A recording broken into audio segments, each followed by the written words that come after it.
Hello and welcome to a brand new episode of the Nerdpocalypse Podcast. I'm your host, Jay. I'm here with my co-host, Micah. Hey. Terrence. What's up? And special guest, Tiara. Hey. All right, Tiara, this is your last time being on the show for a long time, I assume. Yep.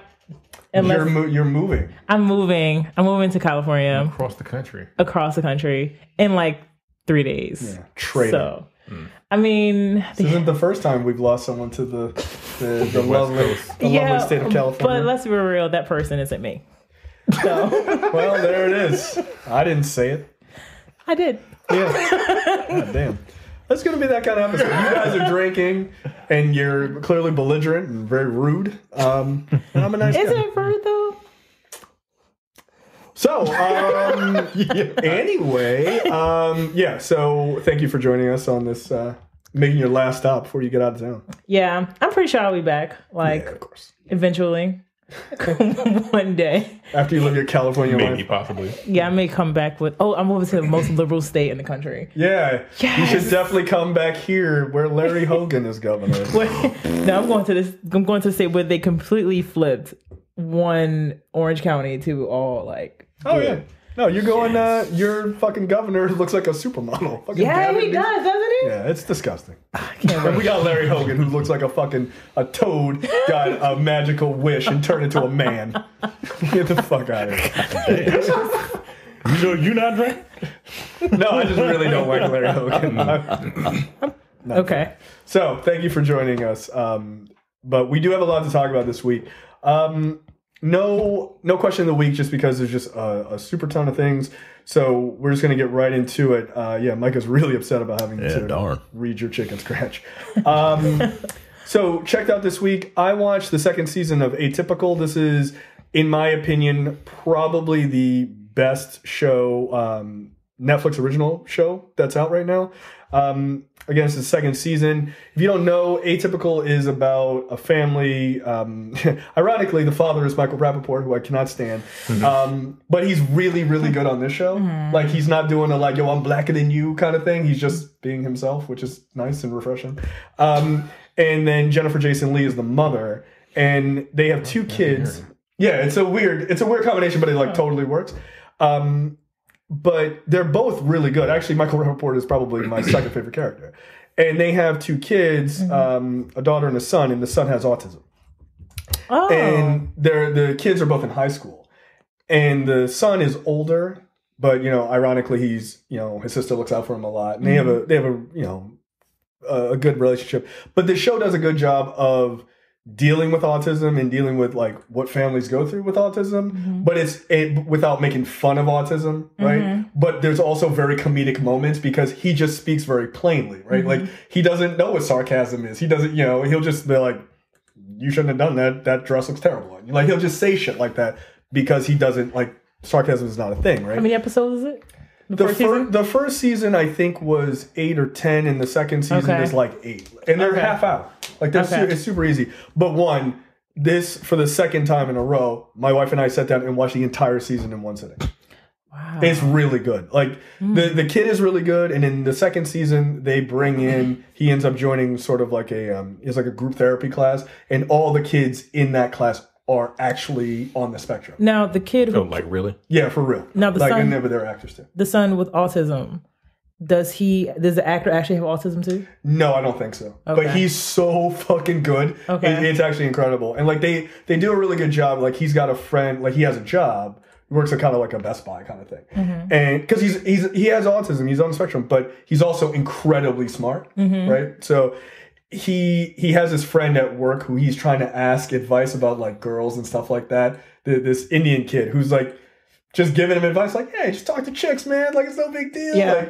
And they actually have a really good friendship. Okay. And he really looks out for him and stuff like that. And there are moments where the kid breaks down because he's there's super loud noises or he gets bullied in school and stuff like that. And there are really serious moments. And then it also deals with some pretty serious moments with his sister who's largely ignored and things like that because of her brother, and then her parents have their issues between themselves and their kids. It's really, really good. Atypical is a fucking fantastic show. Okay, it really is. Check it out. And it does a good job. If you don't quite get autism, it does a good job of kind of explaining it. Nice, which I thought was cool. And it's adorable. And then Micah and I, we both watched, I haven't seen the third episode, but because there's only 3 episodes, Bumping Mics, which is,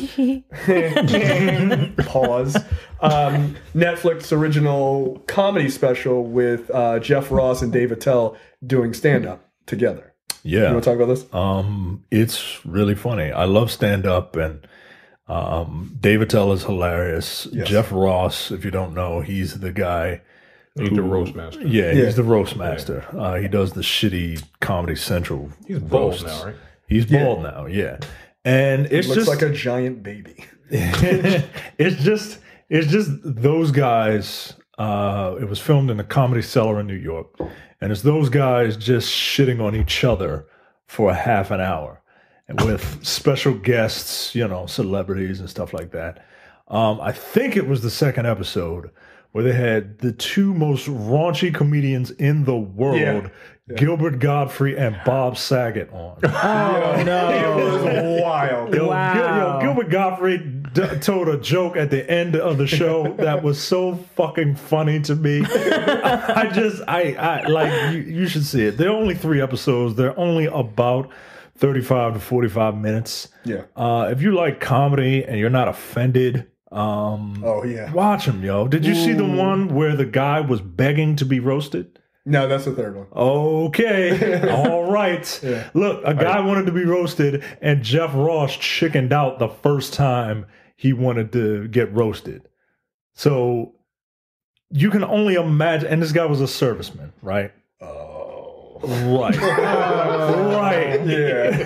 Right. Well, and it's fun, and it's funny because they're shitting on each other, but it's not a Abbott and Costello routine. Mm-hmm. It's all off the cuff. It's complete improv. So all kinds of offensive jokes. Yo, they go the fuck in on each other. I damn near had tears in my eyes watching that second episode. Yo, I'm watching this shit on the subway, and people are looking at me like I'm like. This guy's crazy. Yeah. Yeah. Redacted. Jesus, yo. It's redacted. Yeah. Right. Yo, it's really funny, man. It was. It's really funny. And it's not a bad way to spend about an hour and a half. Yeah. I wish it was more than 3 episodes, but maybe next year they'll do some more. Yeah. But they had some pretty good guests. I thought, like Godfrey. Michael Che was there. That must be in the third episode. Michelle Wolf. Yeah, she was there. Michelle Wolf, Amy Schumer showed up. Thank God for not long. Hassan Minaj was there. Yeah. Have you seen his show on Netflix? Hassan Minaj. Yeah, I like it. Yeah, it's good. The last episode was last week, I think. That's the only one I've watched. Okay. Which sucks because I was like, damn. Like I was like, I'm gonna watch this. Like there's like 4 or 5 of them. Something like that. Yeah. I watched all. It's good. I like that I like that it's like a daily show, but it's stand up in a way. It's very different.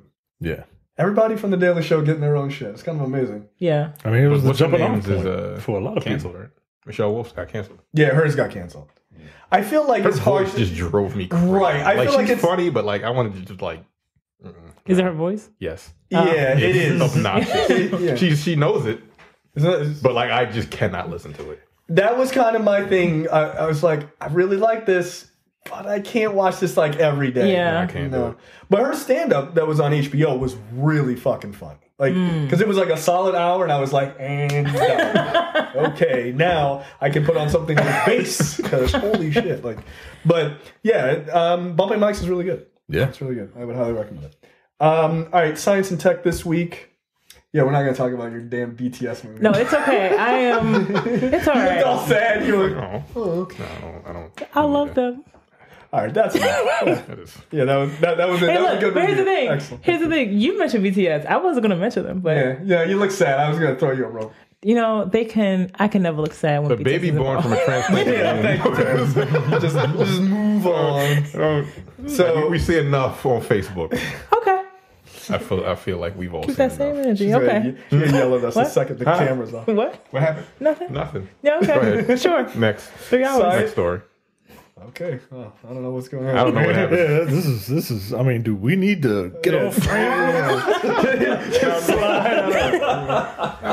it's okay. It's Somebody's okay. in trouble. Next story. Science and Tech this week. First baby born of a transplanted uterus. This is really fascinating. They've tried this with women who are alive, and that has worked. But this is the first baby that has been born of a transplanted womb of a woman who had died. Wow. So they transplanted this womb to this woman. This woman was 32 years old in Brazil, and she was able to have a baby, 5 pounds, 10 ounces. Healthy? And that baby is healthy. She's good too? Yeah. And that happened a year ago. Because they've had some births, but the babies die soon after that. Your science is amazing. Yeah. Again, you don't need to believe in magic. Science is magic. Fixing all of God's mistakes. Yep. After having the womb transplanted, the unnamed woman had her first period after 37 days. They menstruated regularly until she became pregnant 7 months later. Her eggs had been frozen before the transplant took place, and the woman became pregnant on the first attempt at implanting an embryo fertilized via IVF, in vitro fertilization, for people who don't know. The baby was born by cesarean section after 35 weeks and 3 days and measured 45 centimeters in length, average for a newborn. So yeah, that's kind of amazing. Wow, yeah, that's awesome. Yeah, that's super cool. But what that means is, Brazil. Yeah, they actually surprisingly have like a lot of breakthroughs in there as well. I mean, they do amazing work with plastic surgery. This is true. I mean, look, don't just go down the street. Don't go to a Motel 6. Book a flight to Sao Paulo, get your shit done right, and come back, get on Instagram, become a millionaire. Here, Nikki, fix that. Oh, anyway, it's too late for her. Yeah, don't get butt implants. Just don't. Just work out. Just try harder. It looks terrible. You look like a fucking. It doesn't move. It depends on where you get it done. If you get it done in Brazil, because they're like birthing babies with dead fetuses or dead uteruses, that's amazing. If you get it in Brazil, you're fine, right? Yeah. If you get it in America, it looks like you're wearing a fucking diaper. Yeah. Yeah, it's not a good look. Man. And her thighs are like really skinny too, so it doesn't really match. Well, that's or is that Kim Kardashian? One of them. Yeah. That is the problem.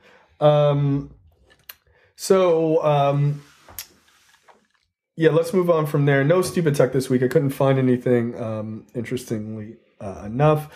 Lightning round. Terrence, you want to take that? That is me, isn't it? Tiffany Haddish talks to reboot 21 Jump Street franchise. Why? Yeah, why? Because I have no problem. I have no problem with this. It's with someone else too. The woman from Crazy Rich Asians. Awkwafina. Oh, okay. Yeah, Awkwafina. Okay, well, I would watch. I think both of these women are hilarious. Yeah. And I am more than happy to watch another one of these things. Yeah. I mean, do you really care about the show? It's a movie. It's a movie. Do you really care about the 21 Jump Street canon to not accept a reboot? Yes, I'm very upset with this because where's Richard Grieco? No one has thought of where is Richard Grieco? Yeah, I don't know. Is he alive? Is Richard Grieco? Do you know? I don't even know who that is. She was like, you weren't even born when 21 Jump Street came out. Yeah, I'm like 12, Terrence. I mean, this is true. That, please. That's weird. But no one. I mean, here's the thing. Wow, I was going to make a joke about no one is thinking about the men here, but no, I don't really believe that. I just think why reboot it? Why don't you just continue the franchise? Yeah. Just bring them in as other cops because I would like to see. Isn't that essentially what this is? Yeah, but what I would like to see is it would be kind of nice to be able to have Channing Tatum and Jonah Hill come in and make cameos or something like that. It's like, hey, we were cops that did it. Like, you don't have to toss everything to make this. Well, is this like a full-on reboot or is this like? I mean, that's what they're saying. I mean, and they can still do that. They can still do it. Yeah, but that's what I'm saying. Like, does it need to be a reboot then? Well, then why did they do it in the first place? Johnny Depp made a cameo. Yeah. Yeah, but Johnny. Well, yeah, it's true because he was a cop. I don't have a problem with it. Yeah, I guess that's a good point. It's fine.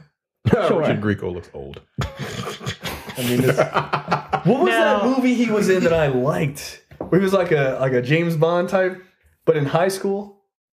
21 Jump Street. It was like Licensed to Be Cool or something like that. Wow. I used to like that movie. So is Aquafina going to do her black scent that people complain about? Ooh. Her New York accent? Her black scent. Her New York accent? Her black Dead ass Her beat. New York accent? Like, what the fuck? Because woke Twitter told me that she does a black scent and that she turns it off when she gets like Yo, real, no, like, she success. does not. I saw that. That's what woke Twitter told me. Episode of Saturday Night Live where she hosted. Nah, yo. Nah. So that's her? That's her. That's her? Okay. That's her. She couldn't drop that accent if she tried. Well, you know how woke Twitter is. I will take your word for it. I stay away from that place. If looks could kill. That's it. This came out in It 1991. wasn't a vow to a kill? Come on, yo. What are you doing? Why is it called a vow to a kill?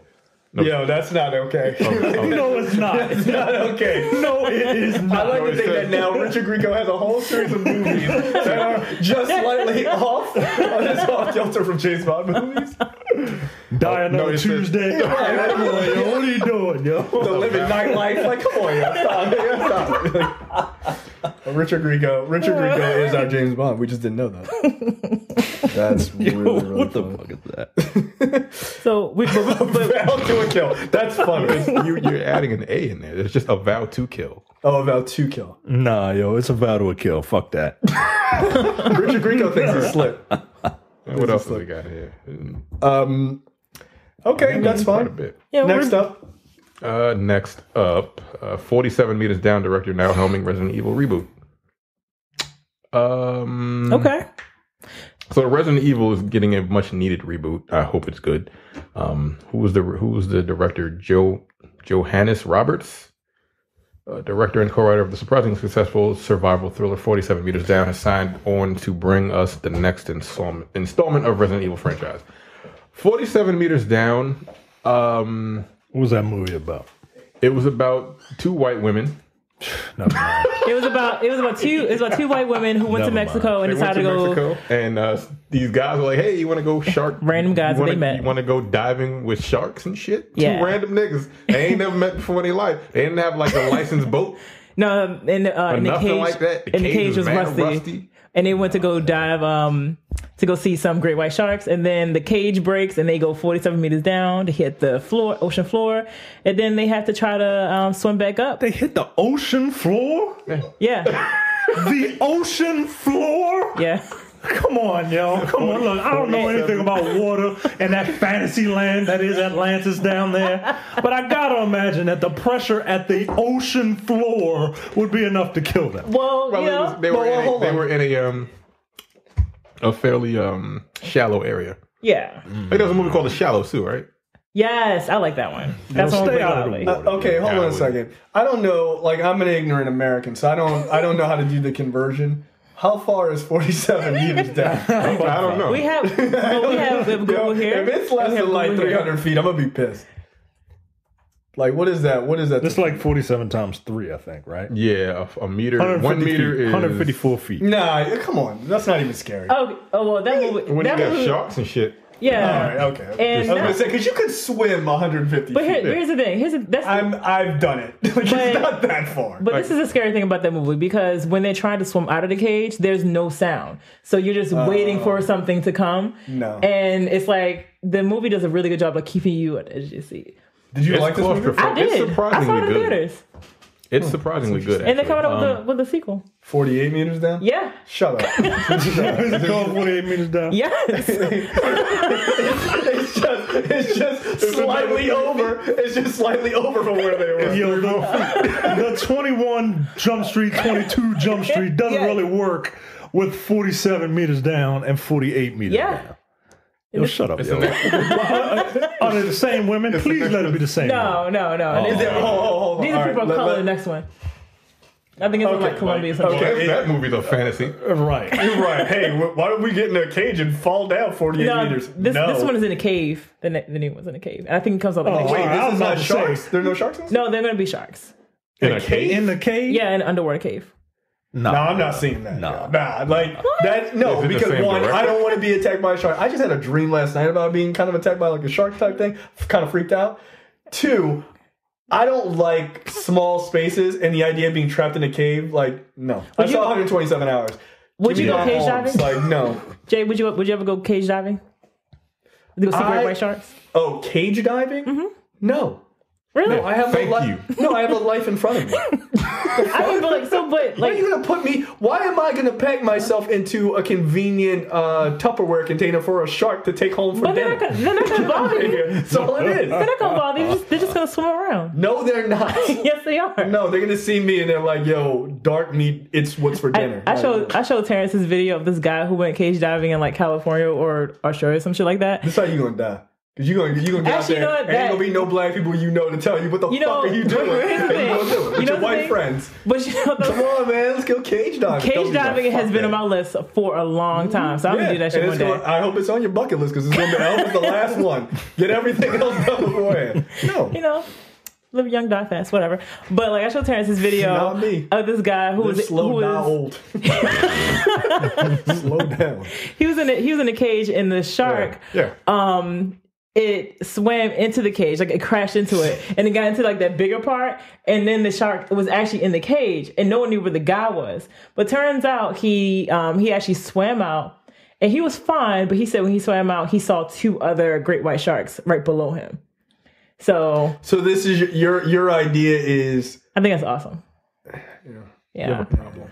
I don't have a problem. That doesn't sound awesome at all. It sounds like a lot of fun. It sounds like a great story. If you make it. If you don't make it, it'd be like, damn, remember the last time Tiara was on the show? She was nice. Wow. She was nice. I'm what the fuck else are you going to say? She also makes poor decisions? I'm going to throw dirt on your name. That seems rude. You're already dead. She died living life. No, she died. She died dying. A horrible death. Yeah. Sharks are sweet. Yeah, all right. I'm sure. Go swim in it. Yeah, go swim in an ocean. No. Go swim in an ocean near Madagascar. See how sweet sharks are. Those makos will fucking tear your ass up. I'm serious though. Like cage diving is something I've always wanted to do. I believe you. Yeah, I believe that you want to do it. I just believe it's stupid. I know it's not. I just want to touch one. Like that's what they think too. When they all sitting around with their little shark, they're like, "Oh, a human! I just want to touch one." They don't like humans with my teeth. They don't like humans. Yeah, that's why they attack them. What the fuck? They don't run. No. Sharks don't run away from you. They're like, "Hey." No, they're just minding their own business. It's only if you look like a seal. You just decide you want to go cage diving, disturbing their peace. Yeah, and then they get pissed. But the cage only goes down what? Like 7 meters. I hate. I don't know how you thought that was good. I don't know how you thought that was good. Good day, gentlemen. Yeah, that was just easy. That was low hanging. I don't know how we even got here. Kind of like the cage, Oh, Resident Evil. Yeah. So that's right. So the guy that's directed that is Michelle Rodriguez going to be in it? Remake. Who? So Michelle Rodriguez. I would rather she wasn't be in it. Are you excited for this now that you've seen the movie? Like, do you have what is your take? What is your take on how you think this movie will shape up now that you've seen this bizarro shark movie? It depends on the actual story. Are they going to be doing the original movie? It's like supposed to go back to its horror roots. What does that mean? It's horror roots like the original game? Yeah, I think so. Like in the mansion, I which suppose is a little ridiculous towards the end. Those like rocket launchers and shit come into play. Like the movie was well done. He's got an eye for tension, but I mean, then again, sharks. What the fuck? Yeah, they're already terrifying. Yeah, the sharks are just inherently scary. And actually, something about not having any sound in the scene. Yeah, that was really terrifying. That was pretty cool. Like they're underwater, so they like muffled the sound. Yeah, all you hear is just the water. Well, it sounds like Resident Evil. You replace the sharks with zombies. You keep it in a confined mansion, like narrow hallways and shit. Right. Seems ripe for jump scares, at least. I don't like jump scares, though. They're cheap. But this sounds so scary for me. My thing is, if there's going to be that sequence in the movie with the giant spider in the basement, I'm not saying it. I'm serious. I'm not fucking joking. Like it took me like 2 weeks to beat that boss because of that giant spider. There was a giant black. You remember that boss, right? Yeah, I remember. It was a black spider in the basement. Looking at me. Oh, you didn't play it yet. You didn't play Resident Evil games? I played it enough to like I got to that part where you're kind of walking back early in the game and the fucking zombies jumped through the fucking window. I was like, and we're That's like 10 minutes. yeah, that's like 10 minutes in. Yeah, there's two sequences. The dogs in that hallway. That it was whatever, dogs jump out. But then I ain't like that shit. Yeah, but then like later on it was spiders. I was like, yo, fuck you, game. I can't. I don't like spiders, man. And if they have them in there, I don't think I'm going to be able to watch it. I wouldn't be pleased. No. Like if I go see this movie and there's a giant spider, I'm not going to be pleased. No. Like that second episode of that second episode of Black Mirror in season whatever the fuck that was. Oh. I literally have not watched an episode of Black Mirror since trying to watch that episode. Because I was like, nah, talking spiders, like, yo, what the fuck is going on? I don't like this at all. My wife was like, oh, let's just keep watching. I was like, no. Oh, she's next. I was like, next episode. She doesn't have an issue with spiders? No, I do. I'm like, but next episode. She's afraid of the movie Taken. Yeah, all right. Again, I married an insane Well, maybe because Taken seems a little bit more realistic than worrying about spiders. Yeah, because she's afraid she's going to get like snatched up. I was like, look, if you do, I'm not Liam Neeson. You gone.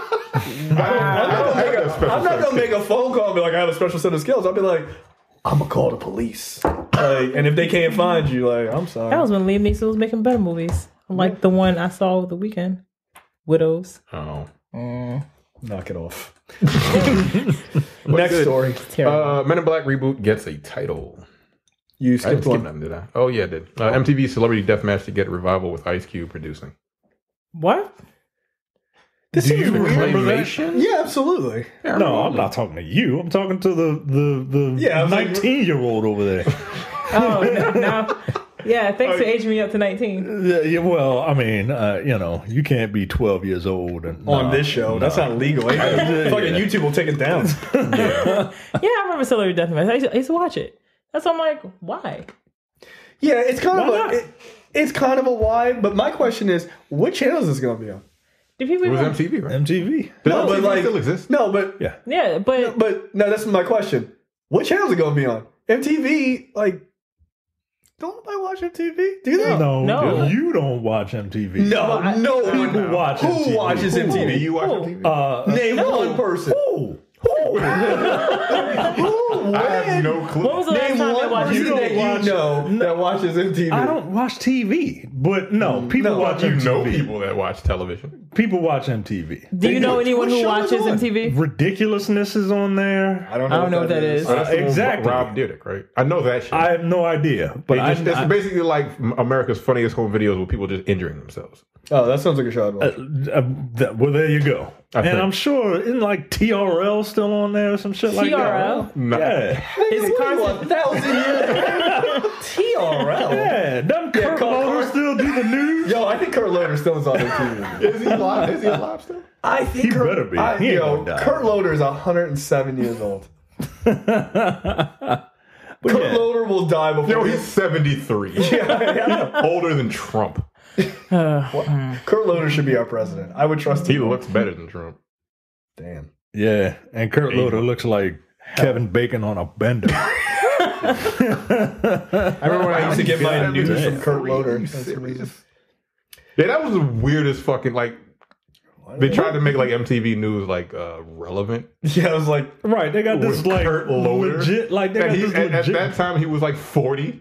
Yeah. He was like, what's this grandpa doing on MTV? Get out of here. I didn't know he was that fucking old. There you go. Catfish comes on. Jersey Shore. Wait, Catfish is still on? Jersey Shore is still on? Jersey Shore still on? Teen Mom. That's still on? Floribama Shore. What the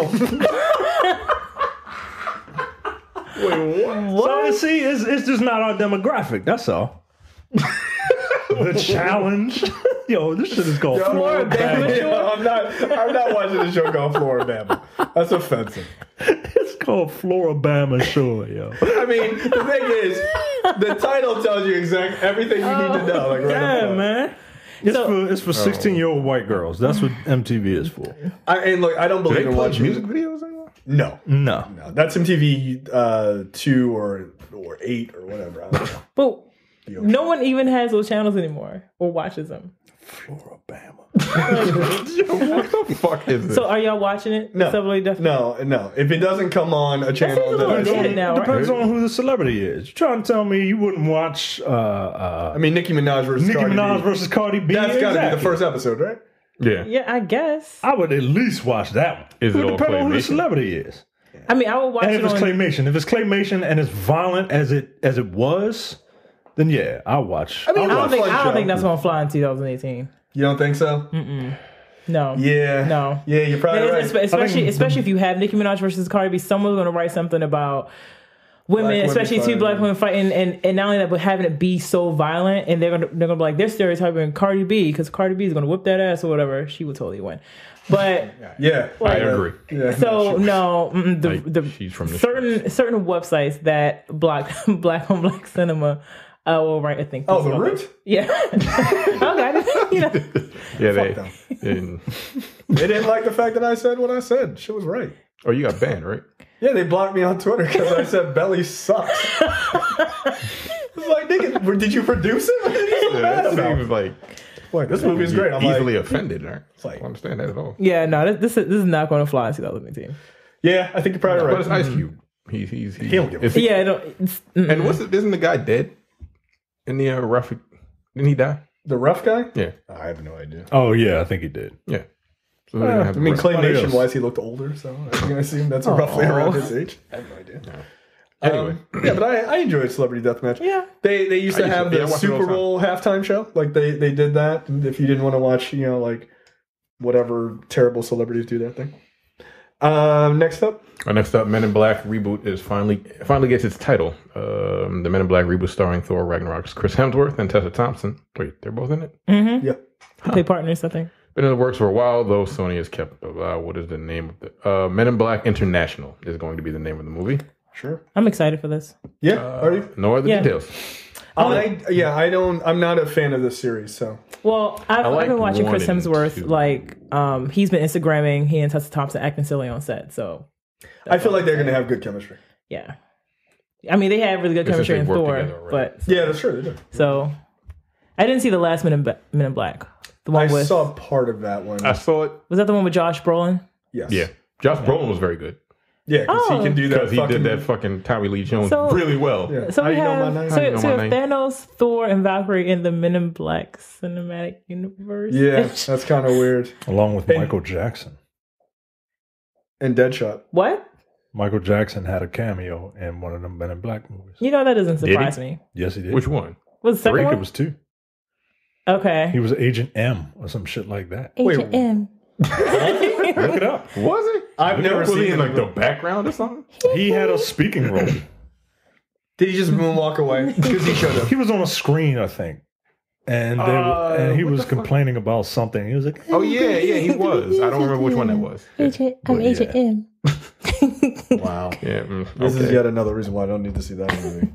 Have you seen any of I think them? that was I've 2. seen the 2 first one sucked, and though. part of the second, or part of the third one. Yeah, 2 was with the cat and all 2 kinds was of weird bad. shit going on. Tommy Lee Jones was First one old was back good. then. 2 was bad. I don't think I liked that movie. One, I saw it after like all the hype. Everyone was like, "Oh, it's amazing," and I was like, "All right." So then it kind of, I was like, the hype was too big. Then the other part of it that screwed me up is I hated that song. What was the song? The Just the Two of Us, Men in Black. Just the Wait, two. no, that's 2 different songs. No. Just it was no. Didn't he have? He had a song called Men in Black. Oh yeah, But isn't it? I thought that was based on the Men in Black. Or I thought the Men in Black song was like based off of that. So It's a sample, but it's sample not, from it, right? But it's not just the 2 of us. No. That's 2 different songs. Yeah, But no, I thought. No, you're wrong. Is it not? You are Hold on. correct. It's not just the 2 of us. It's he has a song called Just the Two of Us. Yeah. and that Oh, okay. was, That's what it is. Okay, I was that gonna say there was Bill Withers, if I'm not mistaken. Yes. Yeah. He had that sample, and then he had Men in Black, and that was what's the name of that song they sampled? Send me, forget me not. Yeah. That's it. Okay.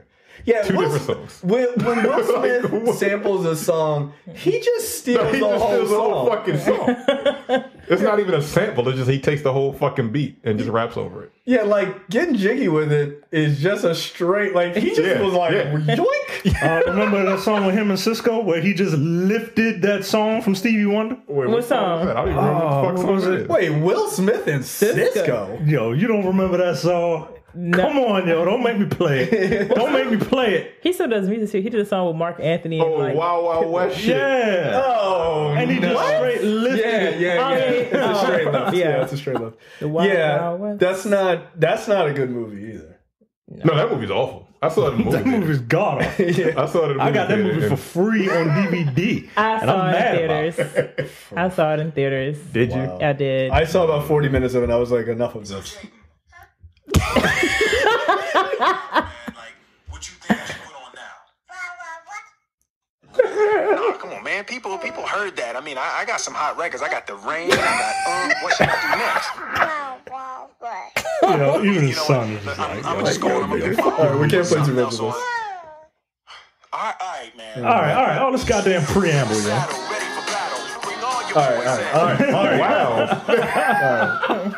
Yo. Yeah, he's not very good at mixing and sample. He's just like, nah, give me all that. Like, give me the whole song. Give me the whole song. track. Just take. Look, can you just take the lyrics out? I got it. Damn. Wow, I forgot all about that fucking song. Next time. Anyway, Halo TV show loses director Rupert Wyatt. Excuse me? Uh, A Halo TV show? Did Yeah. it start? Was it on? No, I thought they did a Halo show. that was like a mini series. I think the one with Mike Coulter. Yeah, that's why I got That's why canceled. it's not on. He He's not good at it. dabbed that one right out of existence too. He's not a good actor. No, he's not. Like, he really isn't. The funny thing is, like, everybody really trying to give him the benefit of the doubt. It's like, no, now your show's canceled. No. Did y'all like Luke Cage season 2? I did. I liked it. I liked did. season 2. The beginning. Why did y'all like why? You know why?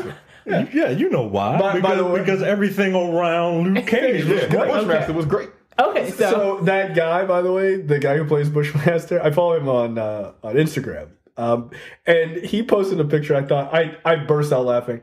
He said he posted a picture. It was Josh Brolin. It was like Josh Brolin plus Chris Rock equals him. Like, yo, if you look at the two of them, he looks like a mixture of the two of them.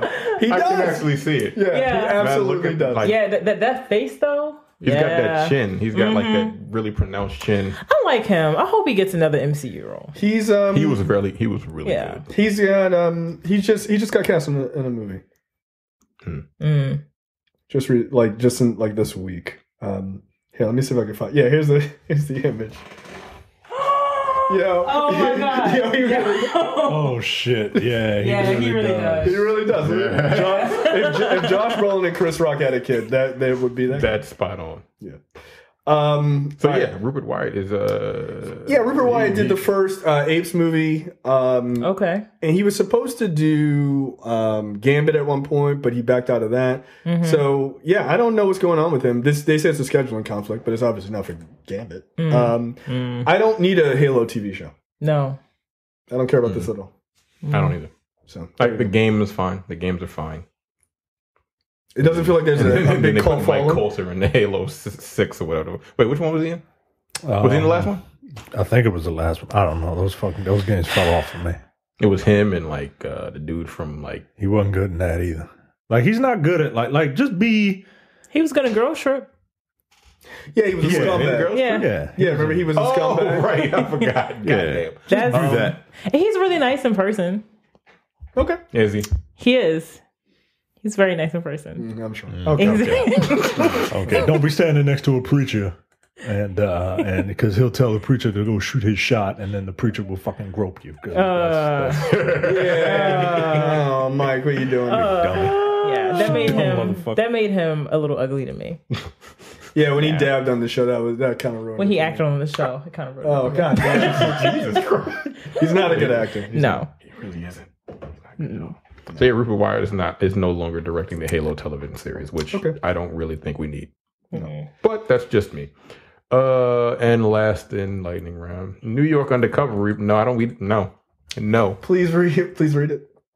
New York Undercover reboot eyed by ABC from Dick Wolf and Ben Watkins.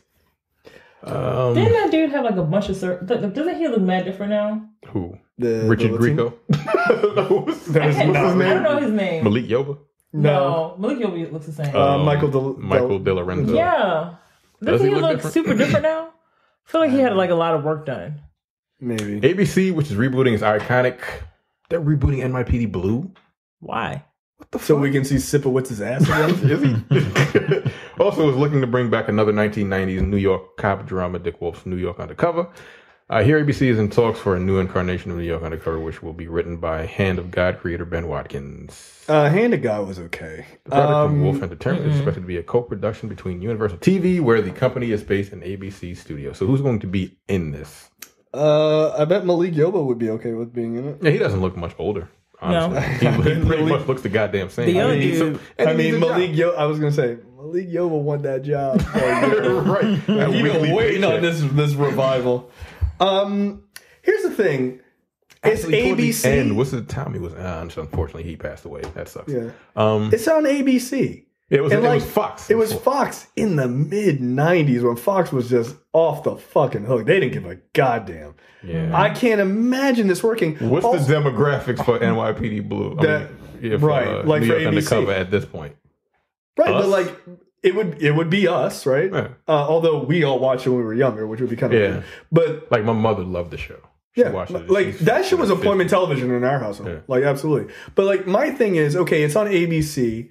ABC is, I mean, it's got a pretty diverse demographic because they've got every fucking show for every family. What day would it? Again, I don't watch television, but what day would it come on?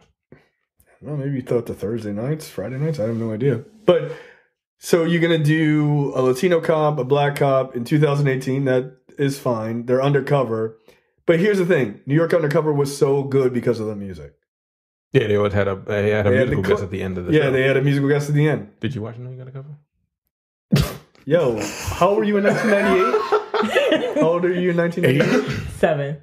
I only saw the reruns on TV One. I don't know. Okay. No. I don't think so. She wasn't in New York Undercover. This was right in our wheelhouse. This was when we were in high school. Yeah. I don't see this being made, and I don't, going well, just because I don't think, like, the music aspect and everything else. You're gonna have like fucking Lil Baby and Little Scrappy or whatever the fuck. Yeah, it's not gonna work. Maybe they'll get Kendrick to do it. Fucking no, Scrappy wasn't he? He's a rapper, right? I don't know. You know who that is? Little Scrappy. I think so. I think he is. From Lil Jon and East Side Boys. Oh, Lil Scrappy. Yeah, he still looks like a child. Oh. He does. Wow.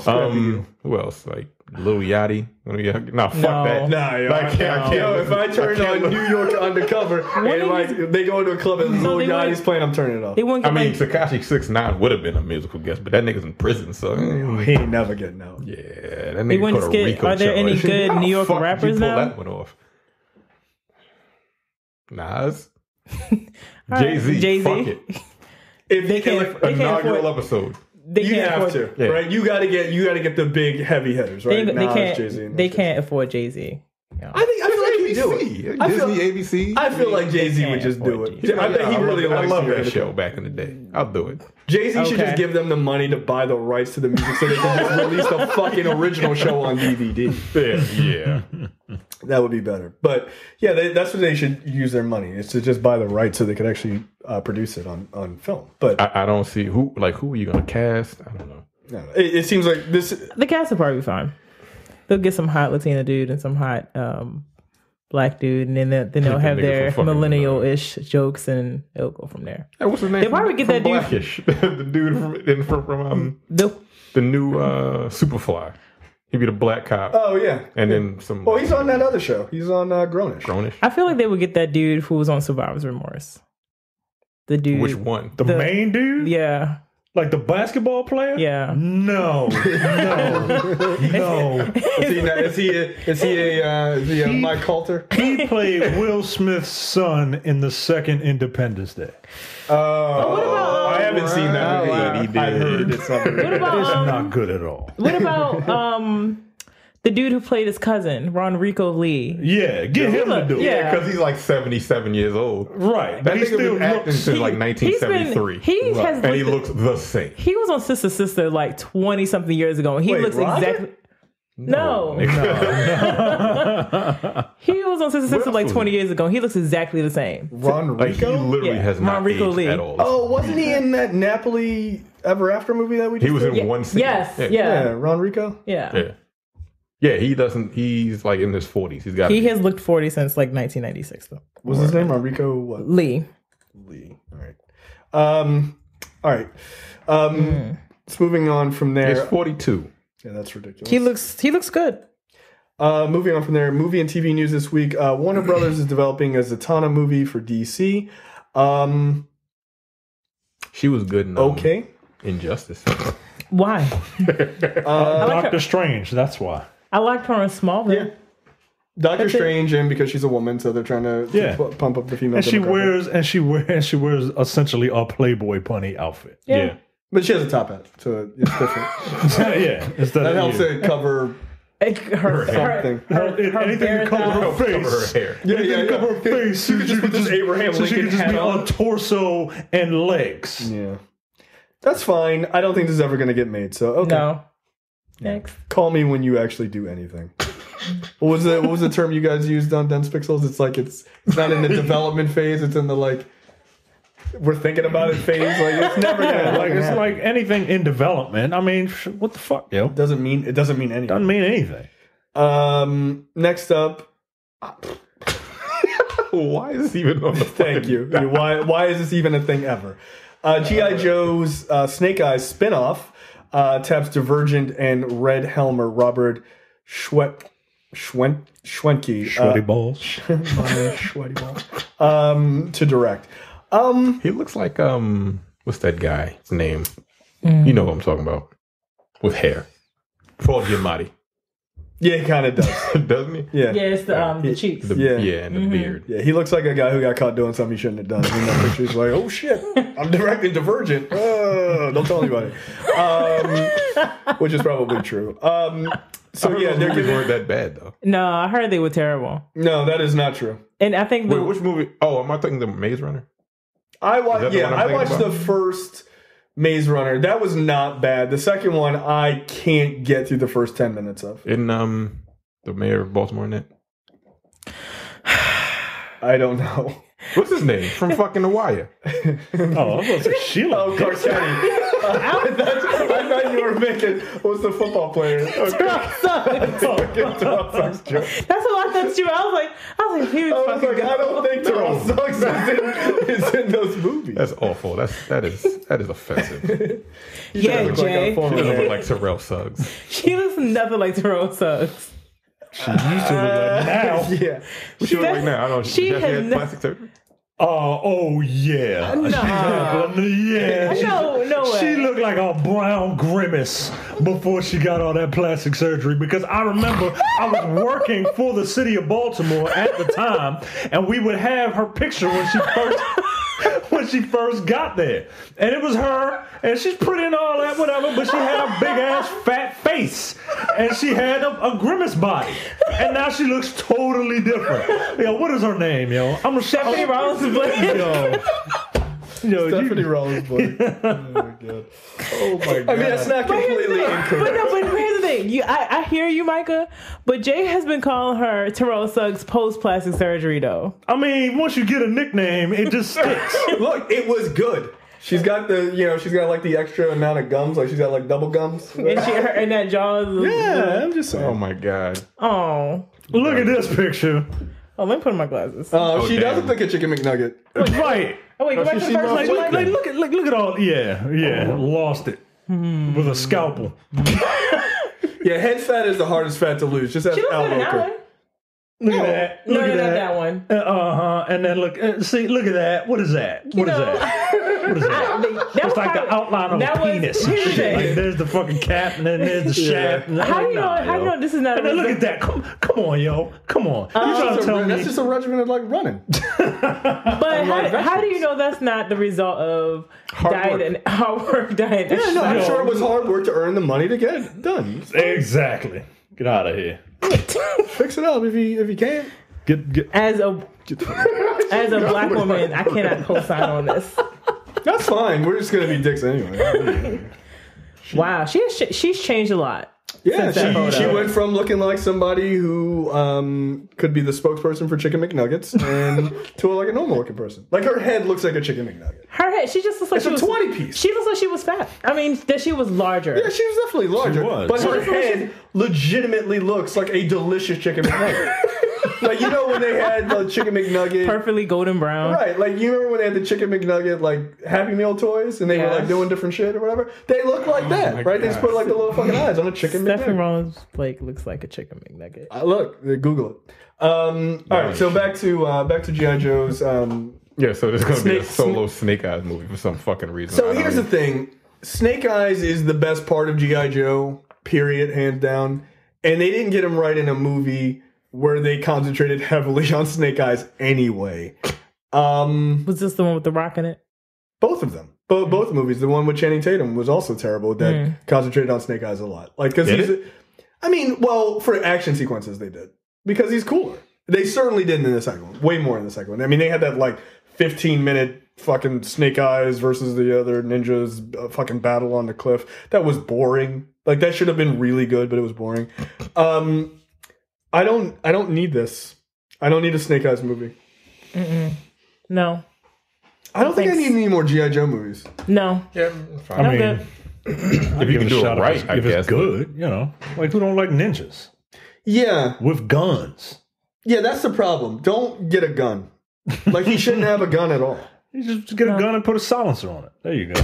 I don't want to see it. I don't want to see the gun. Because when I played with Snake Eyes when I was a kid, I never, with the toys, pause, relax. I never used a gun. I always used a sword. Because he was a badass. Yeah. And they managed to fuck him up I for don't think some I had reason. the Snake Eyes toys. I don't think I You had never G.I. had Joe G.I. toys. Joes? No, I don't think so.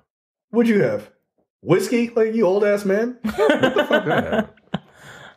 Yeah, Thundercats. I think I had like Silverhawk. Terrence is so old, he remembers when G.I. Joe were 12 inches. Right.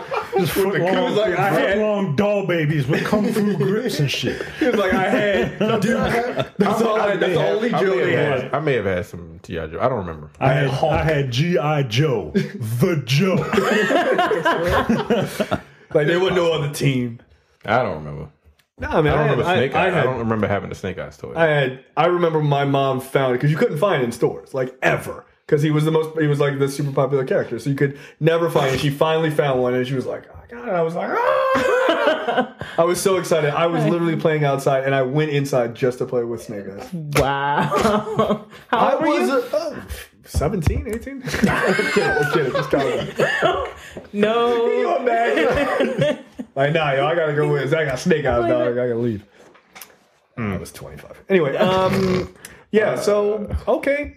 I remember watching the last G.I. Joe movie, and the only thing I thought was pretty impressive was that The Rock had a black daughter? No, not The Rock at all. Nothing about The Rock was impressive in that movie. All I thought was Cobra Commander's outfit looked cool. Like, his mask looked fucking dope. Was that the one that they killed Channing Tatum? Did they kill Channing Tatum in the second? Yeah, they killed him in the very beginning. I remember a lot of people had issues with that.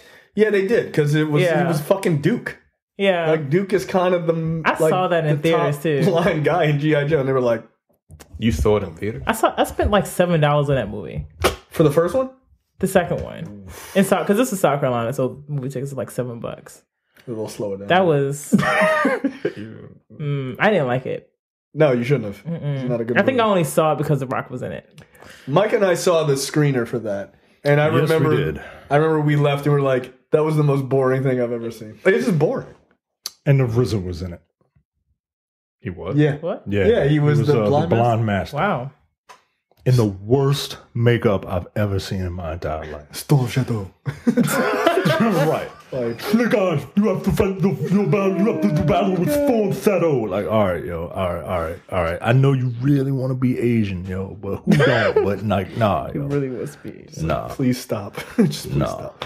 Next up, Daredevil gets canceled. On Netflix. Now, this is actually, I found an interesting article in Entertainment Weekly that says that Parrot Analytics, which they are, they're kind of like the Nielsen ratings or whatever, they say that they are able to accurately get information on Netflix's content. and not just going off of social media or whatever stupid shit people have been writing articles because they don't know what's going on. And they said despite Netflix canceling the show, Daredevil ranked 4th among all Netflix content last week.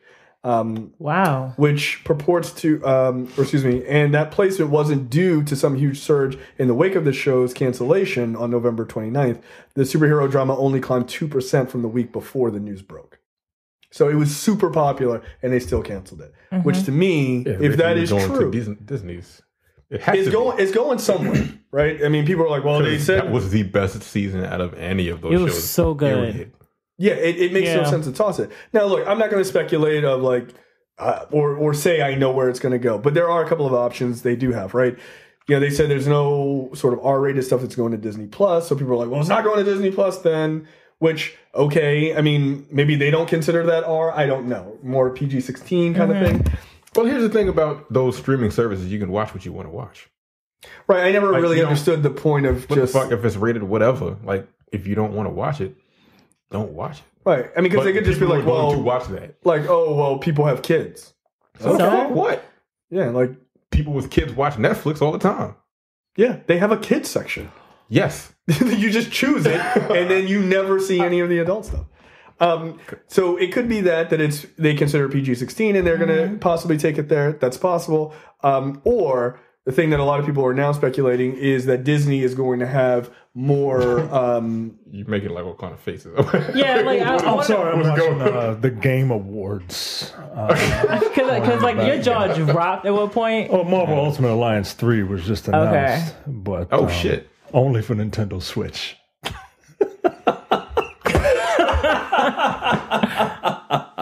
Really? So I'm sorry. Go ahead. Anyway. So the other part is that Disney will own a larger stake. I think 60+% of Hulu after the deal is done. All right. So they have a controlling interest. So the rumor is that they're going to migrate their shows to Hulu. No, that's fine. Then. All right. I mean, look, these shows. Everyone's panicking. Like these shows aren't. You're not going to see the last of these shows. They will pop up somewhere. Okay, but when you say the last of these shows, do you mean as we know them with these actors and these current storylines, or do you mean that they're going to bring back these characters but in a whole new way? Because the vibe I'm getting from most fans is that they believe that we're going to see Charlie Cox and all of them back in the main MCU. Yeah, or that we're going to see a continuation of these current stories someplace else. I don't have an opinion on it. I'm just going to go on as if they're all canceled and we're never going to see them again, or unless we get Daredevil again, but it's not going to be Charlie Cox or. So, what do you think? I think I'd be fine with either one. Mm-hmm. I think Disney has enough cash to throw around that they can they can move things around to get Charlie Cox and all that. And look, this is a perfect opportunity. If you don't want anybody to come back, it's awesome. Mm-hmm. You can cast a different Luke Cage. I agree. You can cast a different, Danny Rand if you want to. Mm-hmm. You know what I mean? Yeah. So I'm not terribly worried about it. I would be perfectly fine if the only thing I want is for the quality of the shows as they are to migrate. I want the showrunners to be the ones. Do you think fans would fans would poo-poo it all they want until they see it, and then they'll be happy. Okay. Just like they did with Charlie Cox. Like people were like, nah, fuck this guy. Just like they did with Chris Evans. Yeah. Well, he was a Fantastic Four. He's not going to be a good Captain America. And now he is the literal Captain America. Like even outside of the role, like he's just on Twitter. Right. You got to fight for America, guys. I'm like, you're right. Because I wonder if fans, with Daredevil specifically, because season 3 was so good, if, let's say they say, okay, we're going to bring back Daredevil, but we're going to scrap everything, just forget everything that you saw. We're going to start brand new. Same cast? No, different cast. Like new, everything is new. I think you'd piss a lot of people off. That's what I'm saying. Piss people off. Yeah. But you know what? They'd get over it. They would, but I think of all of the shows, I think if you scrapped everything in Daredevil, I think people would feel away. Yeah, I would. Especially after this season. You could just recast Luke You Cage. can reboot all of the other ones. I'd be including Jessica Jones. Yes. Oh, you don't have to bring that. Like no, I don't think anyone would really miss it. I really don't. They would That's because people didn't like season. A lot of people didn't like seasons 1 or 2 because they felt like it wasn't as. I like. It wasn't as glossy as Daredevil. I liked season 2 actually more than season 1. Same. But for me, it never felt impactful in any real meaningful way. Either season. It didn't feel connected to the other shows for me. So I mean, yeah, you can. We all know Justin Jones didn't cancel, but what about the Punisher? I would be mad if they recast that because he's such a fucking good choice. You can't recast him yet. So he's only one season. So is he coming back for the second season? Yeah, it's almost coming done. back. So or it's just finished. It ended production, so it's coming out in 2019. So do you think it's fair to say that the two people that you have to keep are Charlie Cox and John Bernthal in their roles? Yes. And everyone else can go? No, I think John Bernthal, Charlie Cox. I think the cast of Daredevil should stay. I think the cast of Luke Cage should stay, with the exception of Mike Coulter. Yes. Yeah. So who do you recast him with? Mac from Agents. I know it should be Mac from Agents of S.H.I.E.L.D. It really fucking should. Right. Yeah. But look, God damn it! What you fucked that up? He would have been. But now he's the director of S.H.I.E.L.D. He'd have been perfect. Oh, yeah, he would have been. Yeah, on the show. Yeah. All right. Good for Mac. You almost come up. Yeah. But look, just calm down. You can just not have. You could just call it Misty Knight, as far as I'm concerned. Don't recast Misty Knight. I like Colleen Wing. You can recast Iron Fist if you want to. Or you could do what they should have done with fucking Iron Fist. Just get him in the fucking costume and get a stunt double. That's it. Just get him a stunt double. I like Misty Knight way better than Iron Fist, though. The costume is Adidas pants and a bandana. Okay. How you gonna get a... You see what that dude looks like with no shirt on. How you gonna get a double with that dude? I mean, that's not incorrect. He looks like he's in shape. In shape of what? What kind of shape? Right. The shape of that mic stand. Right, dude, lift a weight. He's like, I want to look like a yoga instructor. I'm like, you're supposed to be a fucking superhero. He looks like he's very light and flexible and fast. Light and flexible and fast. He don't look like Bruce Lee. Bruce Lee was light and flexible and fast. Yeah. He don't look like that. I mean, leave him alone. He's fine. That's gonna be fucking weird. You're gonna get this pale ass dude with this sunken in chest and red spots all over the place because it's summertime, and all of a sudden he's gonna be this fucking blonde, shredded Asian dude in a mask and shit. Well, look, I didn't say he was my type. I'm just saying he looks okay, but he does it for someone. Someone. Who is that someone? I don't know. What was his other claim to fame? Loras on the Game of Thrones. Game of Thrones, yeah. And he wore a bunch of full body armor in that. Don't look at me. Don't look at me. So yeah, I think you could toss him from what's his name? Finn Jones. Finn Jones. You could toss him. You could definitely toss Mike Coulter. Jessica Jones. You could toss her and the whole cast. I don't give a shit about any of it. Ultimately, like to reboot it. I'm saying. Yeah, I think Daredevil stays. Like, I think you keep everyone in there. Like, there's no fog. You can't get rid of Foggy. You can't get rid of Charlie Cox. Karen. You can't get rid of fucking Kingpin. Who doesn't want to see Kingpin moved into the main MCU with Vincent D'Onofrio? Come on, Karen stay. Karen definitely stays. Yeah. As much as she kind of annoys me, she got. I thought she had a great come up in this season. Because she white. Oh. Probably. You ain't supposed to see Iron Fist's ribs. Wait, I can't see that. The fuck? Wait, what am I looking at? You're looking at Iron Fist's ribs. Yeah, I don't. He looks flexible. That's all I'm going to say. He looks like the toughest yoga instructor this side of wherever. I am sure he can hold a chair pose for a very long time. Well, that is amazing. Hold on a second while I do downward dog. All right, Danny, we gotta go. His sun salutations are on point. Yeah, that's right. Respect it. I mean, so you think they should? So do you think they should keep the story? Well, you could probably scrap Defenders, like all that. Oh, just ignore all that. Don't worry, I already have. Already. With the hand and everything. But yeah, that was a show, wasn't it? Yeah, but you didn't finish it, babe. No, I didn't. No. I didn't finish. I didn't. No. You know what Finn Jones' real name is? Oh, boy. Phineas? No. What? It's something a little close to your heart. His name is Terrence. Terrence Jones? Terrence Jones. No way. Yes, it is. Spell it. How do you spell it? Is it spelled wrong?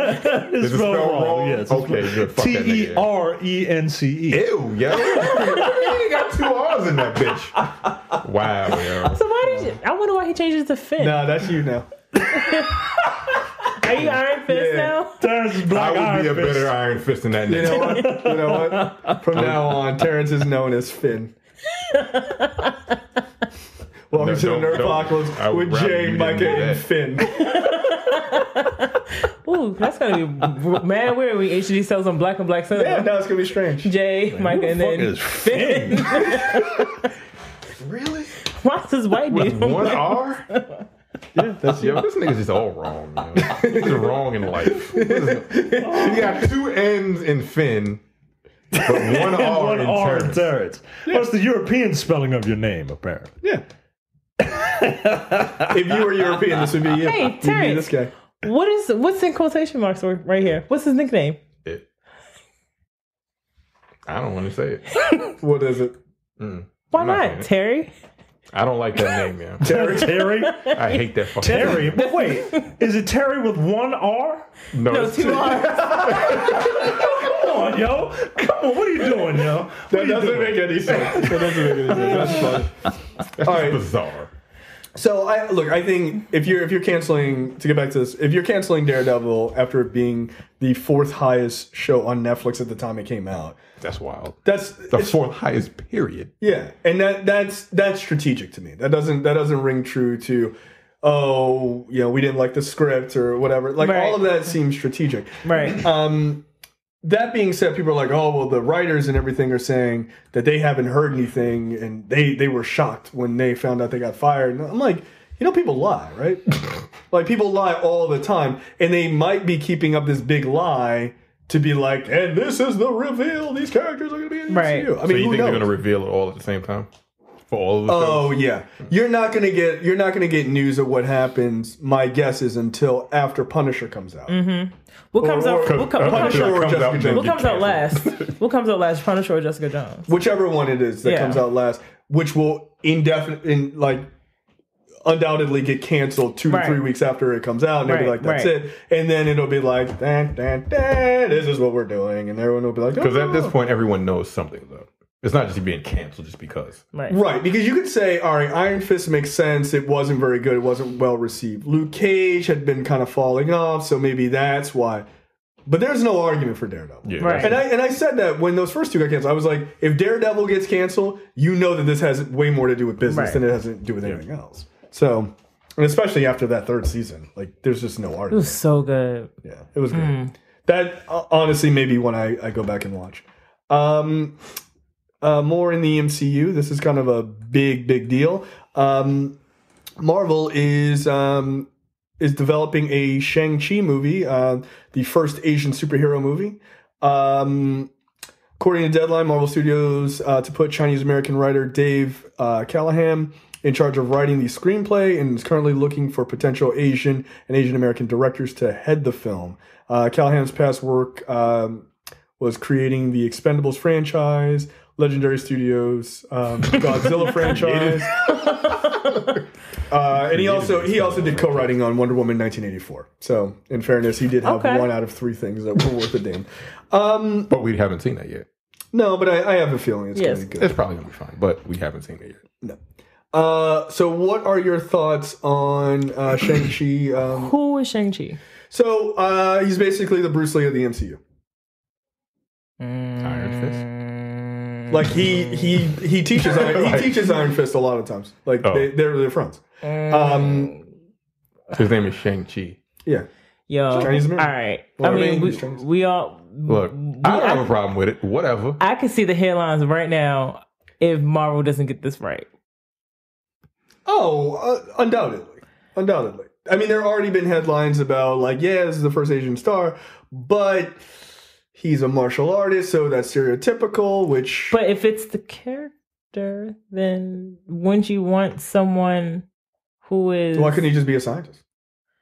Because he's a fucking martial artist. Yeah, but why couldn't he just not be a martial artist? Because that's not... Because that's a different character. Yeah, but why could he not be, though? Okay. But why not, though? So, you know what? Cast a white dude in that character, then, as Shang-Chi. And they call him Sam... I don't know. Whatever.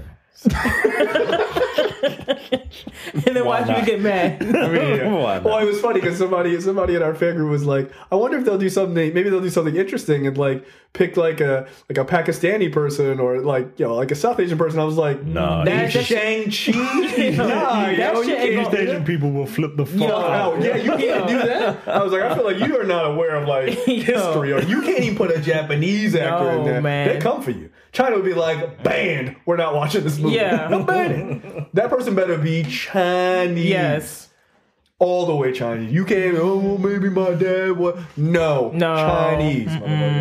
But, look, they're capitalizing on that Chinese market. When is this? I get it. Is this they're supposed to make $1 billion. This is supposed to be within the MCU? Yeah, this is a straight MCU. And when is it expected to come out? They don't have a date yet. It's in development. All right, yeah. But when they say it's in development, it actually means something. I mean, I'm fine with it. That's cool. I don't think we have an Asian person within the MCU. Right? There is Amadeus Cho's mom was in Iron Man 3, I think? No, she was in Avengers 2. Avengers 2. Was that the scientist that Ultron controlled? Yeah. Oh, that's cool. Okay. That was the one I was thinking of. Yeah. So that's the only Asian person. This is fine. And Chloe Bennett. Yeah. Oh, I mean, when I say MCU, I mean like the movie. No, you said Asian. Yeah. I mean, she don't look Chloe Wang and Ming Na Wen. Yeah, Ming Na Wen. Yeah. Okay. I mean, but what I mean like in the as a movie. Movies. Yeah. Movie. Yeah, no, that's it. So this is fine. I just don't want to read anything from certain Facebook pages from people of this diaspora who may say things. You have certain love lives. Yeah. No, I read his article. He's very happy about it. Yeah. Okay. Yeah. We'll wait till the movie actually comes out, and that way we can like see something that says like he is so stereotypical of what. I stopped following that page for a reason. Mm-hmm. It was like wokeness at like 1,000. I was like, all right. And I'm too old for your shenanigans. I don't want to like give off the air where I'm saying like y'all should be grateful. I just want to be like, understand who this character is first before you type about why Marvel is wrong. Well, this is the same person who had problems with Danny Rand being white and was advocating that Danny Rand should be Asian. Did he know anything about Danny Rand? Martial arts. And he was saying... that's very stereotypical. Well, that's what I said. Okay. I didn't understand why you would want Danny Rand to be Asian, because then by making Danny Rand Asian, you would be making him into an Asian stereotype. Right. Like, I didn't understand that. But now that you wanted that, but now... And you rail against stereotypes of... minorities, which is understandable. Right. But now, given Shang-Chi, who is a massive stereotype, he is. That doesn't mean you can't subvert that stereotype in a movie. You can, right? I mean, the fact that Black Panther is from Africa and, like, isn't just a black dude from America, it was leaning into a stereotype, right? Mm-hmm. Oh, they live in the jungle. But then it was like they subverted that stereotype by saying, no, they're super advanced and everything else. So right? But that was inherent of the property itself. Right. But they've also gone back and changed Shang-Chi quite a bit over the years too, right? Like, I mean, even Iron Fist, like he was the fish out of water, hey, the white guy in this Asian culture. And then over time they were like, okay, we got to make him like aware that he's like a weirdo in this culture. I'm just looking for some consistency. Yeah, good luck with that. Okay. Yeah, that's not a thing. Yeah. Consistency or hypocrisy is overrated. Yeah.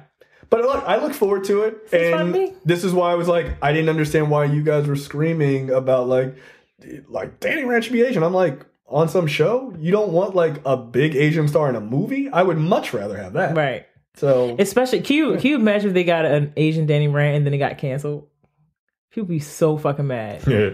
Right. Because, I mean, his argument was like, it sucked because that dude wasn't Asian. I was like, no. It sucked because it sucked. So, yeah, like he's terrible. Yeah, it didn't. And if they had put an Asian guy in it, then it would have been like, this is the most amazing show ever, or it would have been Marvel purposely didn't get it right because they hate Asian people. Yeah, I never understand that argument. So they purposely didn't get this right. Yes, they love throwing $100 million away to prove a point. Fuck Asians. Is this the check I have to write? It's usually they try to play both sides of it out. I'm like, no, just either trust, just be quiet. It's okay to be quiet. You don't need to write an article. It's okay to wait and see. Yeah, it's okay to say, you know what? I don't know, but Marvel's been really successful at everything else, so I trust them to get it right.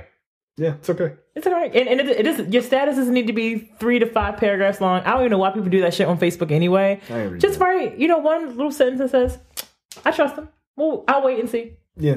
Well, look, Marvel makes Oscar-worthy films, guys. By the way, we got to ride for this Shang-Chi movie, right? Like, yeah, no, absolutely. We have to turn out for this. Yeah, like 100%. They turned out for us. We got to turn out for them. Absolutely. Right? Yeah. No, I think that's actually a very large point, right? So, you have to, well, did they though? Because you're going to hear those arguments. Like, nah, you got to ride for that shit, man. Like, if unless it looks bad, then you'd be like, I'm not really feeling it. But give the same level of enthusiasm. Give it the same level of enthusiasm as you gave Wonder Woman and as you gave Black Panther and as you'll give Captain Marvel and all. Like, we gotta ride for this shit. Because if you don't, you ain't getting no more. Or if you do, you will get Sam Chi. and it won't fucking work. The Chi ain't my name. That's just like my Chi. You're right. It's like Donna Changstein, right? Well, I definitely plan on supporting this Asian man. And you hope that it's one of the singers from BTS. Oh my god. Don't do that. Don't do that to me. Don't play like that. They can be. They're from South Korea. They ain't the same. Yeah, they're not Asian. Oh no, they're Chinese. That's fine. They're not Chinamen. That's racist. Yeah, yes. That's very whatever. Yeah, China. I don't know any. I don't know any Chinese American actors. I can't think of any. The dude from Hawaii. I think that dude's Daniel Day Kim. Daniel Day Kim. Oh shit! I thought he was Johnny Gat. Daniel Day Kim. Yeah, Johnny Gat. I thought he was Russell Korean. Wong? I don't know. Russell Wong is Well, Chinese. BD Wong. I think BD Wong is Chinese. Yeah, BD Wong really sounds Chinese. Yeah, BD Wong really can't play Shang-Chi. Just 4 ignorant niggas talking about shit that we have no clue about. No, by the way, I commend us for not saying these names in a ridiculous accent. Like, he's 60, by the way. Yeah. Who? BD Wong. No, the fuck he's not. Yes. Daniel Day Kim, because he still looks like he can kick somebody's ass. And that dude can act. I like him. Yeah, I like Daniel Day Kim. What is BD Wong like? BD Wong is on Mr. Robot. He's awesome. I mean, because I saw him in Jurassic Park. He looked exactly the same. Daniel Day Kim is 50. Yo, Daniel Day Kim. No, he ain't hit the wall yet. He isn't hit the age of wall yet. Neither one of them have hit the wall yet. Wait, BD is he 60. Yeah. I think Daniel Day Kim is Korean. Because he's Korean American. Picture of Korean on the Korean American magazine. Oh, okay. Yeah, he has like no facial features. This is really weird. Yeah, Daniel Day Kim. Yeah, that's kind of weird. He needs glasses. He needs hair. He needs facial hair to give himself some kind of. Yeah, he looks like a 3D anime character. Oh. Yeah, you can't. It's just like keeps him looking young. Look, I ain't mad at you. Chinese American actors. No.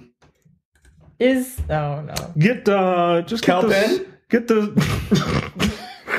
just get that swole. So Russell Wong. Okay. He was on Romeo Must Die, which is that dude looks like an Asian Tom Hanks. That's fucking freaky. Lou Diamond Phillips? Fake news. Get one of them dudes from Crazy Rich Asians. Like one of them big buff dudes. Is the lead dude the Chinese? main character? Isn't he? He's like a Euro. He's like What about Chow Yun Fat? He's like, what is he? John Cho. Japanese. John Cho. Isn't he like mad old though? Yeah, John Cho's like 42, 43. I thought John Cho was like 50. But he looks like 35. Yeah. Yeah, no, it's weird. Like if he could look 35 in that movie that just came out, where he's the dad or whatever. Yeah, he looks 40 in that movie. He looked old in that movie.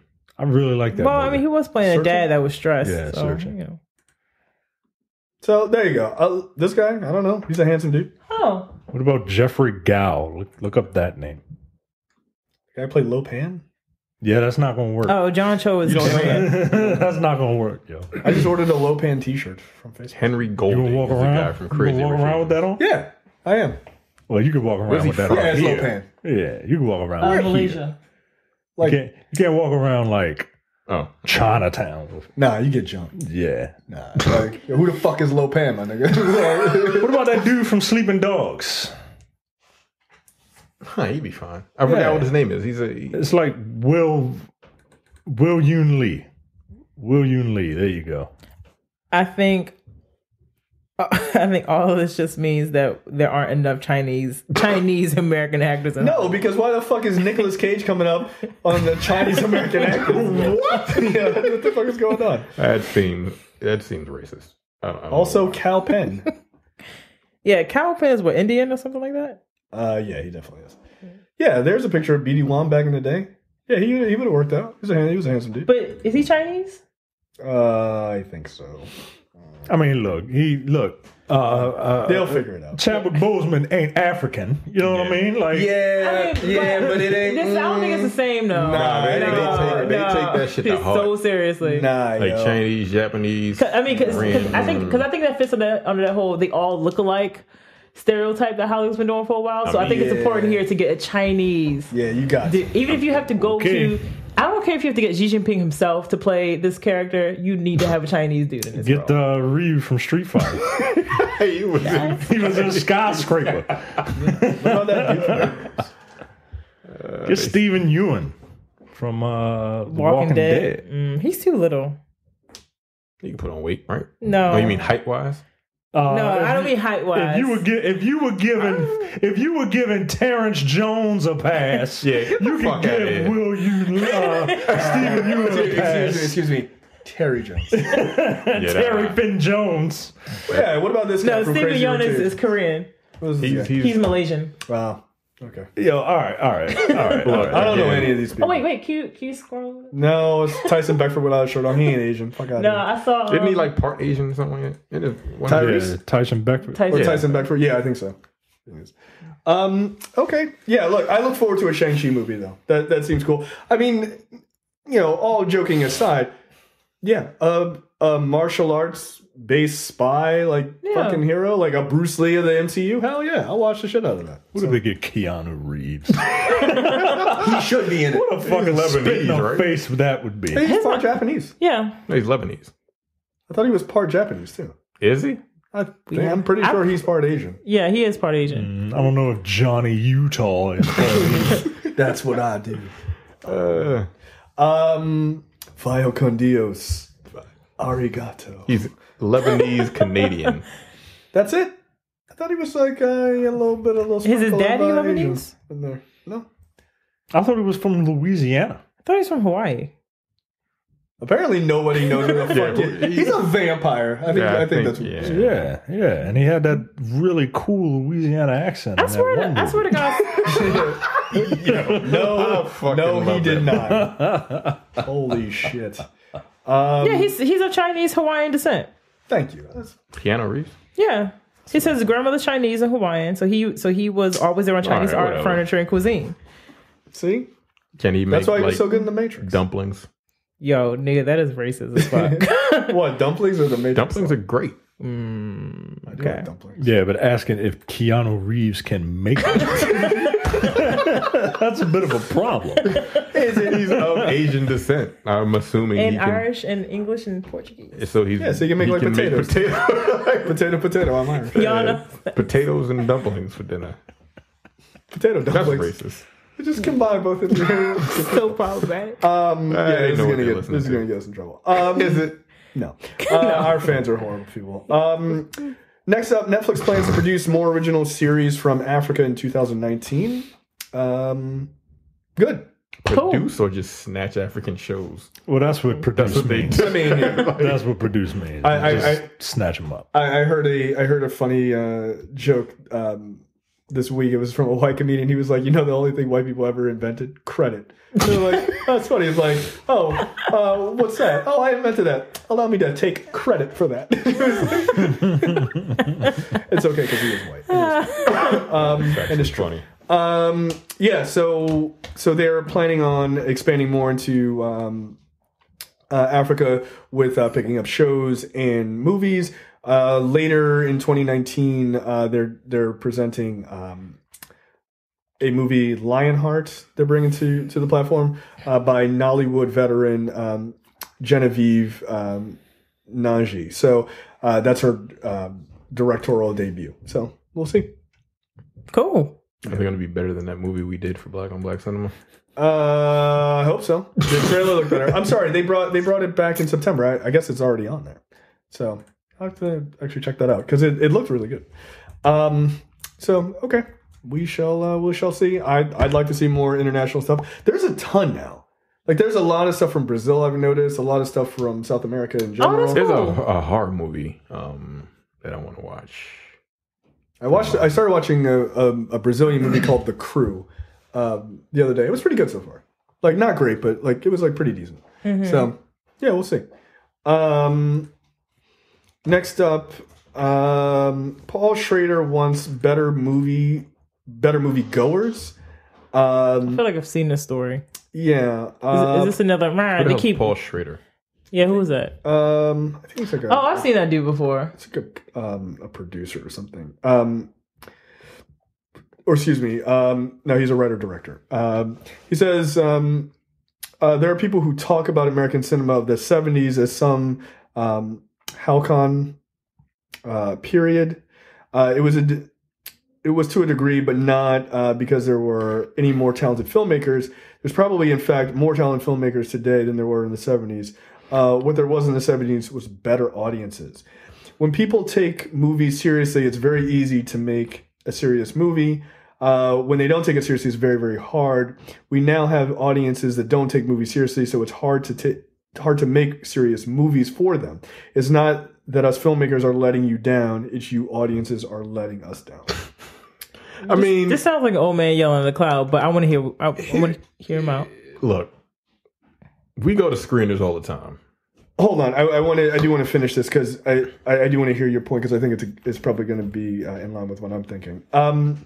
He also says a lot of what's happening in the world had people in consternation. Women's rights, gay rights, sexual liberation, drug liberation, anti-war. All of these things were rolling on top of each other, and people were turning to the arts, specifically movies, from how we should feel about them.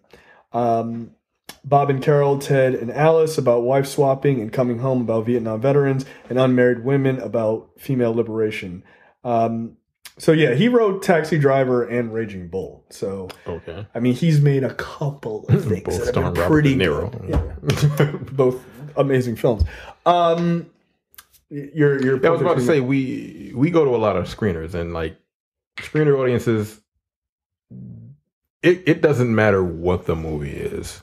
From what I've noticed, like they tend to. I've noticed a lot of audience goers. They don't necessarily like serious films. Mm-hmm. They tend to be very bored with them. Yes. Mm-hmm. No matter how good they are. Yeah. So I can see his point, but the movies are still coming out. The movies are still there. It's just like they don't get the attention they may deserve. Right. Is that what he's saying? That they don't get the attention they deserve because they're making the movies. It's just like they don't get. The Golden Globes or the Oscars. Like, there's a lot of movies that people just like, I never heard of that shit. But they still get recognized. But they're there. Yeah. Right. But I think it's probably, and this is where it gets real like old man yelling at cloud sort of thing, right? Mm-hmm.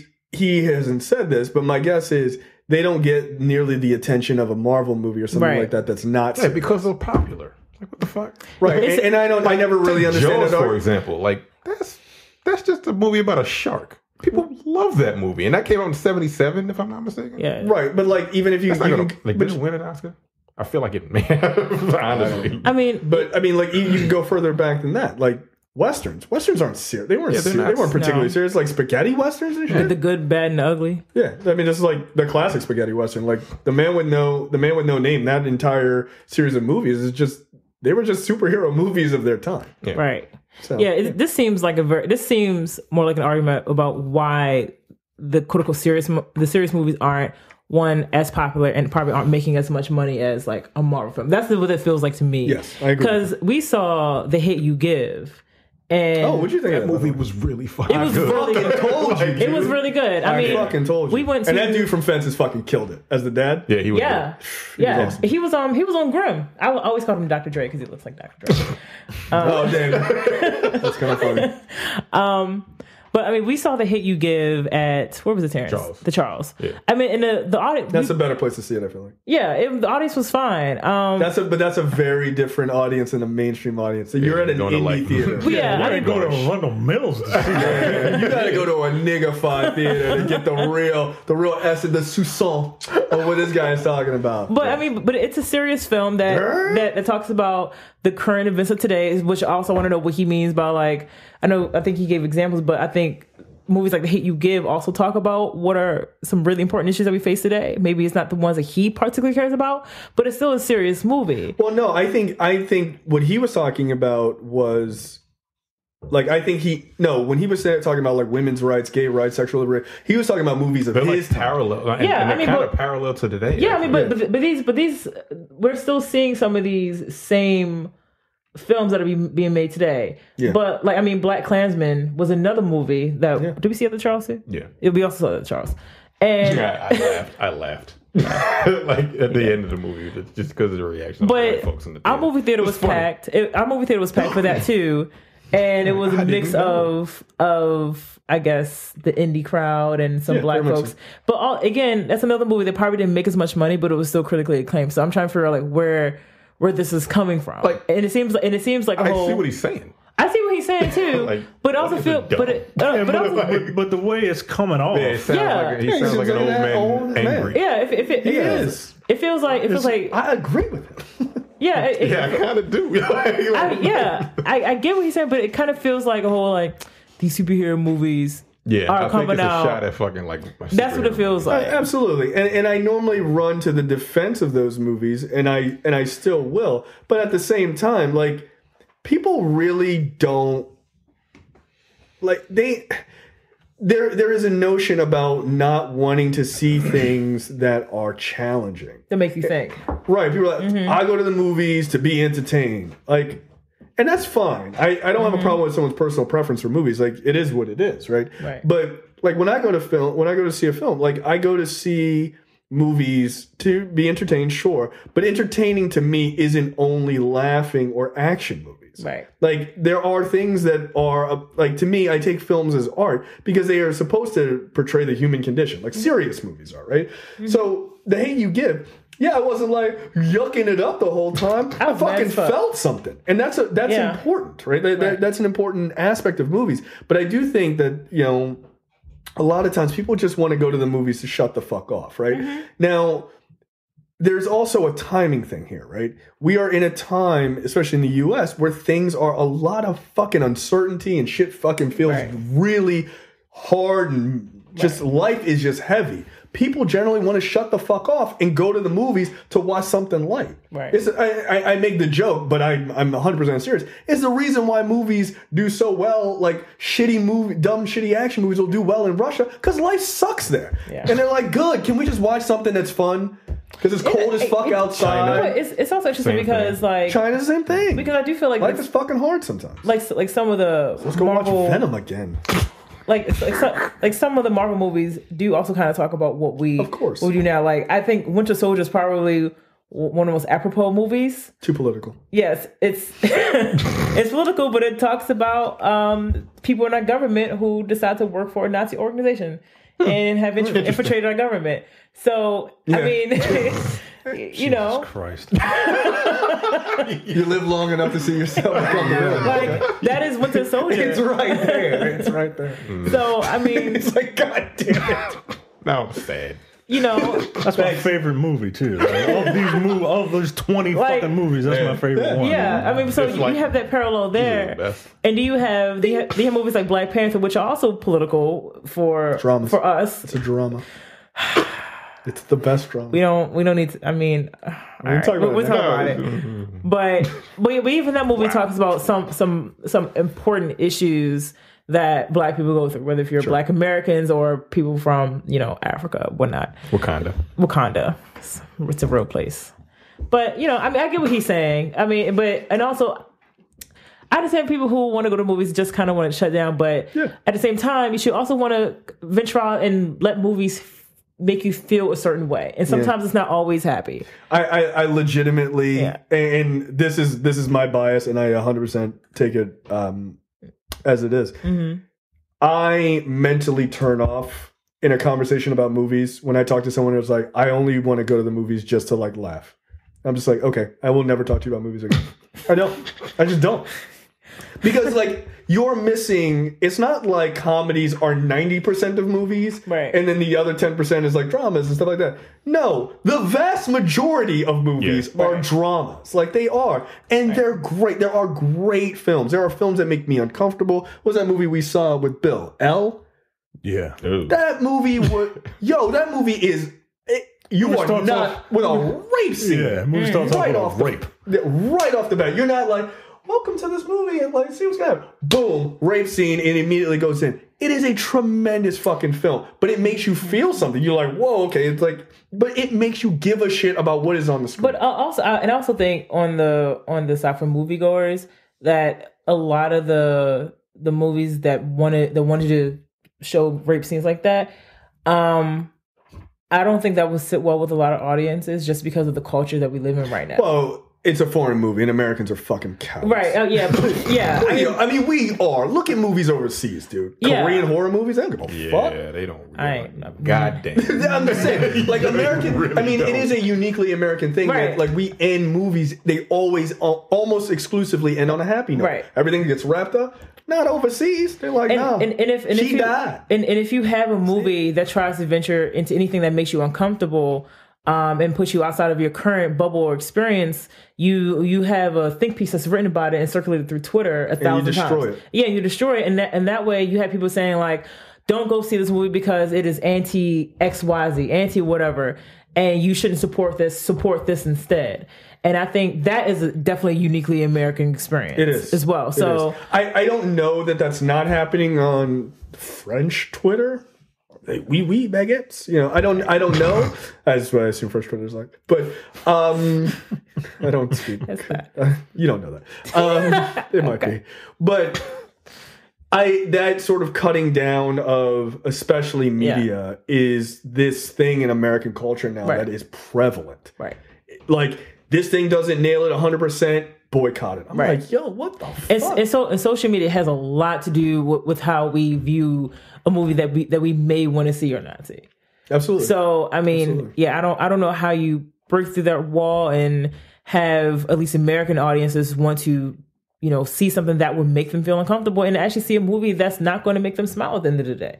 Like, and I think about The Hate U Give because that movie could have ended in a completely different way, I think. Yeah, but again, it wrapped up. But it wrapped up nicely. But it could have ended. Can I spoil the ending? Or? Yeah, it was a book. Oh, okay. Yeah, I mean, it could have ended with that little kid getting shot at the end, and that could have been the fucking black. And then we would have been sitting there like, wow. Yeah. But I think about how good night, everybody.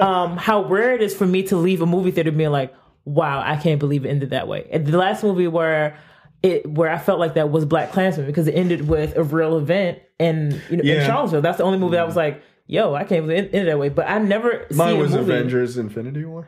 I can't believe it ended that way. I mean, I think a lot of people were like, whoa. Yeah, okay, all right, so, But yes, I agree with you. Yeah, like, I know, like, I rarely ever see a film that's made here for our audience that makes me go like, yo, they went there for real? Yeah, wow. You will rarely catch that in American films. I mean, it's almost like Americans are in the bubble. Well, okay. No matter how much we boast on Twitter and how much we say like, I don't need to have this experience thrown in my face because I'm living every day. Nah, yo. Like, come on. Let's be real. Like, if you want to have a real movie, right? Yo, if The Hate U Give ended with that little boy being fucking shot by the police, and they were just like black credits, that could have been it. Yo, because by the way, because that's how life ends sometimes. That is how, boom, and then that's just it. But then you would have had people saying like, well, that's already our experience, so why do we have to watch it again? And that's why people went ham on fucking Detroit.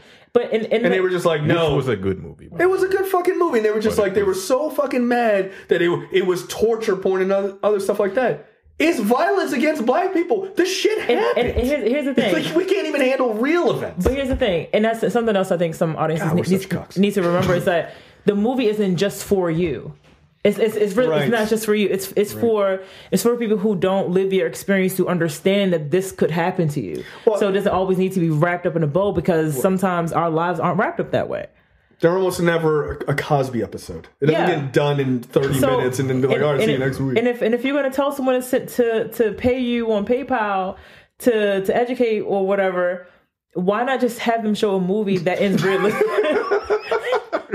I don't even know what that means, but that sounds like something I would disagree with. I see people on the top say like, instead of me telling you to go to Google, you should just pay me so that I can educate you on certain issues. I seen that. Niggas are getting out of control. God damn! Right, this is scam artists at this point, right? Like, that's just scam. I mean, like, look, fuck you, yo. Just pay me. But trying to hoard knowledge and shit. Yo, fuck off. I'm too old for this world, man. I can't do this. Not shit even 40. I feel like I'm turning. I feel like I'm turning into my father. You know what I mean? Like, I feel that shit happening. This is what happened to him. God damn. He used to be young and hip before your ass showed up. Yeah, man. God, yo, fuck you, yo. But there was one story and he was just like, voice got 10 octaves deeper and it was over. But like, I guess I want people to say like, movies aren't just for you and your audience and people of your culture. It's to have people give some insight into what you go through every day. And if it doesn't end on a happy note, it doesn't end on a happy note. And just because, and if you really feel that strongly about this movie telling you about your experience already, don't go see the movie. Well, okay, so I don't believe in telling people not to go see a movie. Like I just don't. Even if I'm not going to see it. Like when we didn't do the movie on Black on Black Cinema, I can't remember the name of it. It was like 2 or 3. The gangbang movie? The guy who gangbanged that white woman? Yeah. Wait, what? Oh. Yeah. I say, wait, what? Not gangbang. Gang raped that white woman. That's different. Nate Parker. Right? Yeah. Birth of a Nation. Yeah. Birth of a Nation. Like, when we said we weren't doing it, at no point, we made it very clear, we're not telling you not to see it. We're saying we aren't going to do it, and these are the reasons why. Right. I'm not going to tell somebody not to see a movie, even if I vehemently disagree with the quality of the movie, the message of the movie. Go see the movie. You want to go see the movie, make your own choices, right? Mm-hmm. Our reviews, I don't think are really, at least not how I see them, are you should see this movie or you shouldn't see this movie. These are our opinions of the movie. Right. Like except it's sorry to bother you. Don't go except here's the thing, Jay. You remember we live we live in an age where what we say on Twitter and what goes viral is basically negativity. Yeah, people take it as fact. Their opinion, they spout it as fact. Yeah. So if they see something like The Hate U Give and they're like, this movie is the best movie that came out this year, go see it. Or they see Detroit and they're like, this shit talks negatively about our experience here in Detroit and it gets it completely wrong, then as soon as that shit goes viral. Why is it called Detroit? Like, that wasn't, you were offended because it was... Right, like, so that's not an argument. I mean, that's just the world we live in. And people don't read anything past the headline, and some people say things for the retweets and whatnot. And, unfortunately, that affects our experiences as moviegoers. Yeah, I don't see a lot of people talking about The Hate U Give. Yeah. Because I saw a lot of people saying they weren't going to see it because the girl who... she was too light. She was much lighter than... That's fucked up. I don't like that. And I'm like, okay, that's it's a fair point that you're making, that there's no reason why she shouldn't have been darker like she was shown on the book. Okay, she's darker in the book? Like on the cover of the book, she's shown as a dark-skinned girl. Like, so I get being not okay with that and making that point. I don't understand telling people don't go see the movie that is talking about this massively important experience because of that one thing. Because everyone thinks they're a film critic, and everyone thinks that their opinion should be given equal weight to the professionals or the actors, actresses who are in the movie. That's really it. Or I think people get off on tearing down art. Oh, I truly believe that. Absolutely. Because those are the people who don't make art. Yeah. And these are the same people who never say anything positive about anything else unless it's a movie or a show that checks off every single box. And even then. And even then they'll still find something to complain about. I wouldn't watch this movie. This is terrible to black people. By the way, did y'all see New Love and Hip Hop? It's great. Like, okay. Right. This is niggas acting the goddamn fool like on TV. They don't give a shit. It's just what they like, what they don't like. So yeah, this article is kind of like old man yelling at cloud, but then I'm like, yeah, I can see your point. Yeah. Oh, look, he's an old man yelling at a cloud. That doesn't mean what he's yelling isn't correct. Right. Yeah. So, hey, look, but at the same time, look, some people just want to watch something that's fun. And there's nothing wrong with that, too. Whatever. All right? I'm not going to show my kids Schindler's fucking List. You're going to learn about this today. In school. Oof. We watched Roots in school. I remember in like second grade, we watched a slave movie and we saw the slave get his fingers cut off because he learned how to read. That shit has stuck with me since. I think we watched Shaka Zulu in school. They took us to the theater to see Amistad. Yeah, they did. Did y'all go to the Blacks and Wax Museum in school? Yeah. Yeah, no. They took us. My grandmother took me there. It scared the shit out of me as a kid. Yeah, they took us several times in elementary school. Did the wax figures scare you, or did North Avenue scare you? Yes. The answer to that question. All of the above. The answer is undoubtedly yes. Now, those wax figures, I was like, what the fuck? It was like 12. What? I was like, terrifying. All right, let's talk about the Golden Globe nominations. Right off the bat, Best Motion Picture Drama, Black Panther, Black Klansman, Bohemian Rhapsody, If Beale Street Could Talk, A Star Is Born. Yo, the Golden Globes need to go home because they are drunk. What the fuck? This is a wide variety of movies. Like Black Panther is not a drama. No. What the fuck? Black Panther is no. Why is Black Panther? If you want to put it under best something, put it under comedy or musical. Yeah, like they did with the Martian. The Martian. Right. What the fuck? Yeah, that makes no sense. So I haven't seen Bohemian Rhapsody, which I've heard mixed things about it. Like a lot of people hated it. I enjoyed it. I really liked it. Did they talk about like a best drama? No. No. What the fuck? Not at all. Yo. I like the movie. Fuck no. Black Klansman. I would put it there. Yeah, I would say that deserves it. I haven't seen If Beale Street Could Talk, but everyone seemed to love that. And The Star Is Born also. One of those two should win this. It should be out of those two. Not the fucking 6 or 5. No. Well, I think you could put Black Klansman there. I'm sure Barry Jenkins, If Beale Street Could Talk, considering it's Barry Jenkins who directed Moonlight, directing a movie based on a book written by James Baldwin. I'm gonna guess it's probably pretty good. Yeah. And I hear A Star Is Born is amazing. So those three I wouldn't be surprised, but my guess is it's going to be out of the top 2, or If Beale Street Could Talk or A Star Is Born. Best Actress in a Motion Picture Drama, Glenn Close for The Wife, Lady Gaga for A Star Is Born. My guess is she's going to win that. Nicole Kidman for Destroyer, Melissa McCarthy in Melissa McCarthy? I don't even know what that is. Can You Ever Forgive Me? And that's a drama? Oh, good for her. Comedians usually are really good at drama. Yeah. And Rosamund Pike, A Private War, which I hear is very good too. So the came out like 3 weeks ago. Yeah.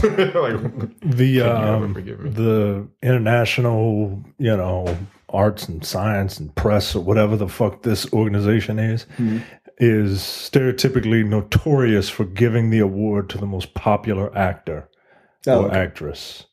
So Lady Gaga. Gaga's going to win. Yeah, she's going to win that. Oh.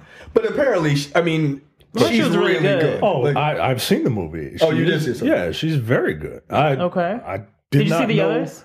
I've seen Black Panther, Black Klansman, Bohemian Rhapsody. Best actress. You haven't seen any of these besides A Star Is Born. I've never even heard of half of these. Just A Star Is Born. I've only heard of A Star Is Born and A Private War. I've heard of Destroyer.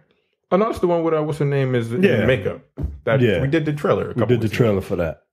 with Oh yeah. Nicole Kidman. Yeah, it did look good. That's right. The sort of action movie. It's not out yet. Here comes out fucking Christmas Day. Yeah, I mean, like if Beale Street Could Talk doesn't come out to December 14th. So like, wow, a number of these are like not out, like getting ready to come out like the next week or two. But as long as they're in some sort of release, like our buddy Mark in the fan group, Mark's Salsito. Yes, not his government name. One of them is right. One of them isn't. Okay.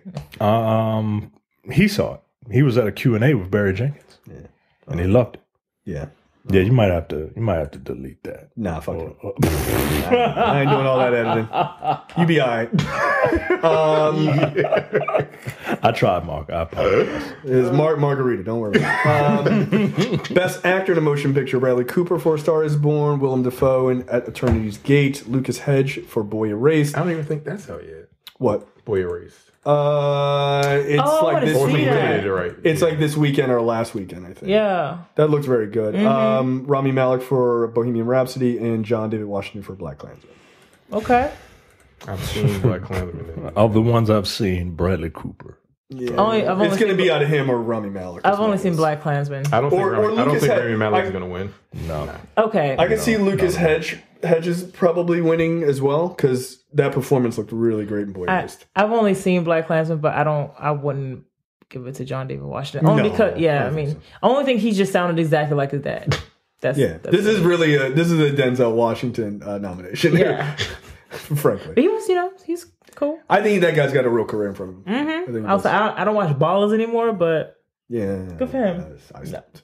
Best Motion Picture: musical or comedy: Crazy Rich Asians, The Favorite, Green Book, Mary Poppins Returns, or Vice. I mean, Green Book is a comedy? Green Book is a laugh riot. It is not. It is not. But that's the same thing about putting Black Panther there. Like it's like a weird catch-all. So it was a musical? Would you put it in a musical? Well, I mean, he's a musician. He's a musician. Like, there you go, bam. Yeah, musical. That's how much they think about it. Fucking bizarre. That's how much they think about it. Because that should, if anything, it should be in drama. Like, who did this? Who votes? Who nominates? It's like the international press, the foreign Hollywood press, or something like that. Yeah, it's a little weird. I'm very excited to see Vice. I don't think Vice is going to be much of a comedy as they're kind of purporting it to be, which is really weird. I mean, I think it'll be funny. Is it because it's like a comedic director? Yeah, I think that they're just like, we need to... Adam McKay. I mean, The Big Short had funny moments in it. Right, but I would not classify it as a comedy. But like, I'm sure Vice is going to have comedic moments. Oh, yeah, definitely. But I mean, Tyler Perry is Colin Powell. That's fucking hilarious. Yeah. Oh, Vice. Is that the Jake movie? Yeah. Oh, yeah, I want to see that. Yeah. Did you see The Big Short? No. You should watch The Big Short first. Okay. That's a good movie. It's really the same director. Yeah, the Hollywood Foreign Press Association are the people who do the Golden Globes. Some weird choices to put. Told you they're a bunch of sycophants for famous people. Yeah. Best Actress in a Motion Picture, Musical or Comedy: Emily Blunt, Olivia Colman, Eliza Fisher. That's that trailer. We saw that trailer for The Favorite. Really weird. I want to see that. Which one was that? That's the one with Rachel Weisz and... Yo, I want to see that. With Emma Stone. Emma Stone, yeah, I want to see that. Yeah. What is this one about again? It's about... Like Victorian times? I don't know. Oh, right. I think we have a screener for that. Wait, is that the... Wait a minute. Let me make sure I have that right. Yes, it's the one. Is that it? Yeah, that's it. Okay. Matter of fact, don't worry about it. Best Actor in a Motion Picture, Musical or Comedy: Christian Bale for Vice, Lin-Manuel Miranda for Mary Poppins Returns, Viggo Mortensen for Green Book, Robert Redford for The Old Man and the Gun. I really wanted to see that. And John C. Reilly for Stan and Ollie. Okay. It's probably going to be Christian Bale. Yeah. I mean, Viggo Mortensen was good in Green Book, but he wasn't... I didn't think he was like blowing it out. And it looks like Christian Bale put his health at risk again trying to play Dick Cheney. Yeah. Didn't he gain like 50 pounds? Yeah. Oh, he ate a lot of pies. I mean, that was literally... They were like, how'd you gain the weight? He's like... I heard he's an asshole in real life, but that's okay. He seems like one. I mean, yeah. Did he curse out a curse out a grip like or some that. shit. Or some low. You're fucking out. He was just screaming. I'm like, oh, good for you. Like, all right, bro. All right. I'm mad that you're in this Terminator movie also, but you don't have to take it out on me. Best actress in a supporting role in any motion picture, Amy Adams for Vice. In any motion picture, like what the fuck? Like, They get left out of all the categories. Like, Fuck it. you get real like picky about what's considered a drama, musical comedy, and it's just all right. Just best supporting actor in any fucking movie. I don't give a fuck. It doesn't matter. It's like they Let's were get hurrying drunk. They were like they're trying to hurry up and get a list together. They're like, anyway, who cares? This is those people somewhere. Best actress in a supporting role in any motion picture, Amy Adams in Vice, Claire Foy in First Man. She was very good. I want to see that. Regina King in If Beale Street Could Talk, Emma Stone for The Favorite, and Rachel Weisz for The Favorite. Wow. Right. I really want to see that, The Favorite. Best actor in a supporting role in any motion picture, Mahershala Ali in Green Book. That's weird because I thought he was a background character. Timothy Chalamet for Beautiful Boy, Adam Driver for Black Klansman. No. What the fuck, yo? No. Yeah, these are some weird fucking nominations. Richard E. Grant for Can You Forgive Me, and Sam Rockwell for Vice. Well, he's playing George W. Bush. I think he's gonna fucking crush that. Oh, yes. Yeah. I think he's gonna crush that. By the way, Mahershala Ali could definitely win that award. He was great. He stole every scene he was in, which was most of the movie. Best motion picture, animated, Incredibles 2, Isle of Dogs, Maria, Ralph Breaks the Internet, and Spider-Man Into the Spider-Verse. Cool. I haven't seen any of those. I enjoyed Isle of Dogs.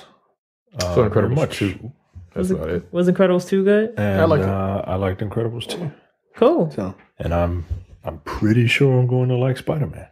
Are you? I'm pretty sure. You're gonna go out on a limb here. I'm gonna go out on a limb. I might see it twice. I'm off that day.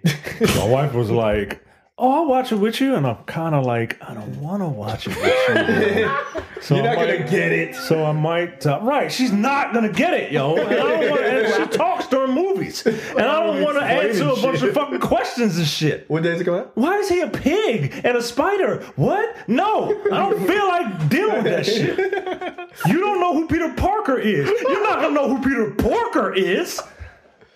So I might see it while she's at work, and then go back and see it. Okay, hold. You're gonna go see it on Friday? Yeah. Okay. I'm gonna see it Friday. All right. You're not gonna understand. You're not, yo. And you don't even like spiders. That's true. She doesn't. Yo, I've asked her like 5 times. Like, there's gonna be spiders in the movie. You sure you want to see this movie? Maybe she just wants to be with you. She can be with me forever. You can't be away from me for 90 minutes. No. No, we're gonna have to see it. We're gonna have to see it at the theater that I don't like. Isn't that what you wanted, though? Isn't that what you wanted? Isn't that what you signed up for? Absence makes the heart grow fonder. We're gonna fall in love with you because you're gonna be 3,000 miles away. If you were here every week, you would get on our goddamn nerves, just like these two get on my nerves and I get on their nerves. That's true. Yeah. Okay. All right. You ain't wrong. He's awful. He's awful. Look at him. He's fucking awful. I think you're right. Yeah. He does. All right. So I will just I'll just skip down to some other ones. Hey, Katrina Bell for Outlander. Okay. Okay. Best TV series, we'll just ignore that. Best TV series drama, The Americans, Bodyguard, Homecoming, Killing Eve. And Pose. Killing Eve. Has to be. Everyone says that's really good. Killing Eve is fucking fantastic. Yeah, I can't wait till it comes back. doesn't win, isn't that wait, isn't Michelle the one of the hosts, Sandra Oh in Killing Eve? Yeah. Yo, she's hosting, yo. Like, what the fuck? Yeah. No, you can't do that, yo. Why? Nah, yo. Oh, she's hosting the Golden. Yeah, she's hosting What the fuck that gonna look like? It's gonna look like the right decision. No, she's hosting. That doesn't mean she reads the cards. Look, everyone needs to go watch Killing Eve. It is really good. I hope Jodie Comer. Oh, she's not nominated for this show. She should have gotten nominated for a Golden Globe. Killing Eve is really good. If you have AMC or BBC, check it out. All right. It's not on Netflix or nothing like that. I don't think it's on Netflix. No, it's not. No, but it's fucking fantastic. Bodyguard was really good too. I like that. Yeah, I fell off The Americans a few seasons ago, and Pose is also really good. I think I'll be happy. I don't know what Homecoming is. Homecoming, I watched the first 2 episodes. That's what. Very good. Okay. Julia Roberts. Yeah. It's done by Sam Ishmael, who did Mr. Robot. If Bodyguard, Killing Eve, or Pose win, I think I'll be fine. If Pose doesn't win, the internet is going to explode. It really will. Yep, because You're right. Yeah, it's going to explode. Because we've reached very good though. Yeah, no, I'm sure it is. I'm sure it is. But we have reached a point now that we have determined that this thing has to win. Otherwise, we become Republicans. Like if we don't win, then we have to say the system is rigged. You know what I mean? Like that's where we've come to. I don't agree with that. Yeah, no, of course, because you're a reasonable person. But I would say a lot of people are. But I think most people. I mean, well, this is my opinion. I think a lot of people just act like that because it's the internet and they don't want to get dragged. Pretty sure. Yeah, I just don't say anything. Yeah, me neither. That's why I didn't even bother saying I can't believe Black Panther got fucking nominated for a Golden Globe for Best Drama. That's fucking stupid. Because I didn't feel like having 400 tweets going, "You hate black people," and I'm like, but I actually am black. All right. I have to send a picture with a picture of me. This is me holding a newspaper today. I am in fact this guy. You can still hate your own kind. I mean, yeah, but for different reasons. Right? I hate niggas. You are a nigga. Anyway. I mean, whatever. Oh, Terry. Don't do that. Best performance by an actor. My bad, Finn. I'd rather you didn't. I'd rather you didn't. Best performance by an actor in a television series. Jason Bateman for Ozark. Stephen James for Homecoming, Richard Madden for Bodyguard, Billy Porter for Pose, Matthew Rhys for The Americans. I didn't know his sister was the chick from True Blood. Who? Black chick. Who? The guy. No way. From Pose. The one who played Tara's mom. Yep. They look just alike. Yeah, they do. I never put two and two together. Interesting. Wow. They're siblings. I could see Jason Bateman winning that. He's super good on Ozark. I haven't seen season 2 of Ozark yet. Oh, I think I started it and I didn't make it past episode because I fell asleep. Yeah, it's good. Stephen James on Homecoming is really good. Young black actor. Richard Madden is really good on Bodyguard, and the other two I don't really have an opinion on. Quickly, best television series, musical or comedy: Barry on HBO, The Good Place, Kidding on Showtime, The Kominsky Method on Netflix, and The Marvelous Miss Maisel. I heard The Good Place is really good. I have to watch that. I have also heard that, and I haven't watched any of the new season of The Marvelous Miss Maisel, but that show is excellent. So I'm rooting for that one. And that's it. I think we're kind of done. Yeah. Yeah. Black Panther shouldn't be on that list. Period. Next. What the fuck brought to you by JTD? Micah, let's blaze through these real fast. It's late. Dozens of families in and around the city of Cairns in Australia. So there's probably something ready to kill them. Have been forced to temporarily abandon their homes after flying foxes started dropping dead on their properties due to the unbearable heat. It's so fucking hot in Australia that bats are just dropping dead all over the place. First of all, why is it so goddamn hot in Australia? Second of all, why do you have so many goddamn bats? Who's cleaning up these bats? Hanging around. Probably some sort of Batman. Good night, everyone. It's a really great. I'll just let myself out. Wow. Yeah. And you still want to go to Australia? Yeah, I do. A bat I'm sure you'll be all right at the I'm gonna go to Sydney. I'm sure you'll be all right at the American Embassy in Sydney. Yeah, how else am I gonna go dive with great white sharks? Yeah, don't go to the. All right, look. If you go diving for great white sharks, that's fine. Don't do that shit in Australia. That's exactly where I want to do it. No, you go to Bahamas. What the fuck?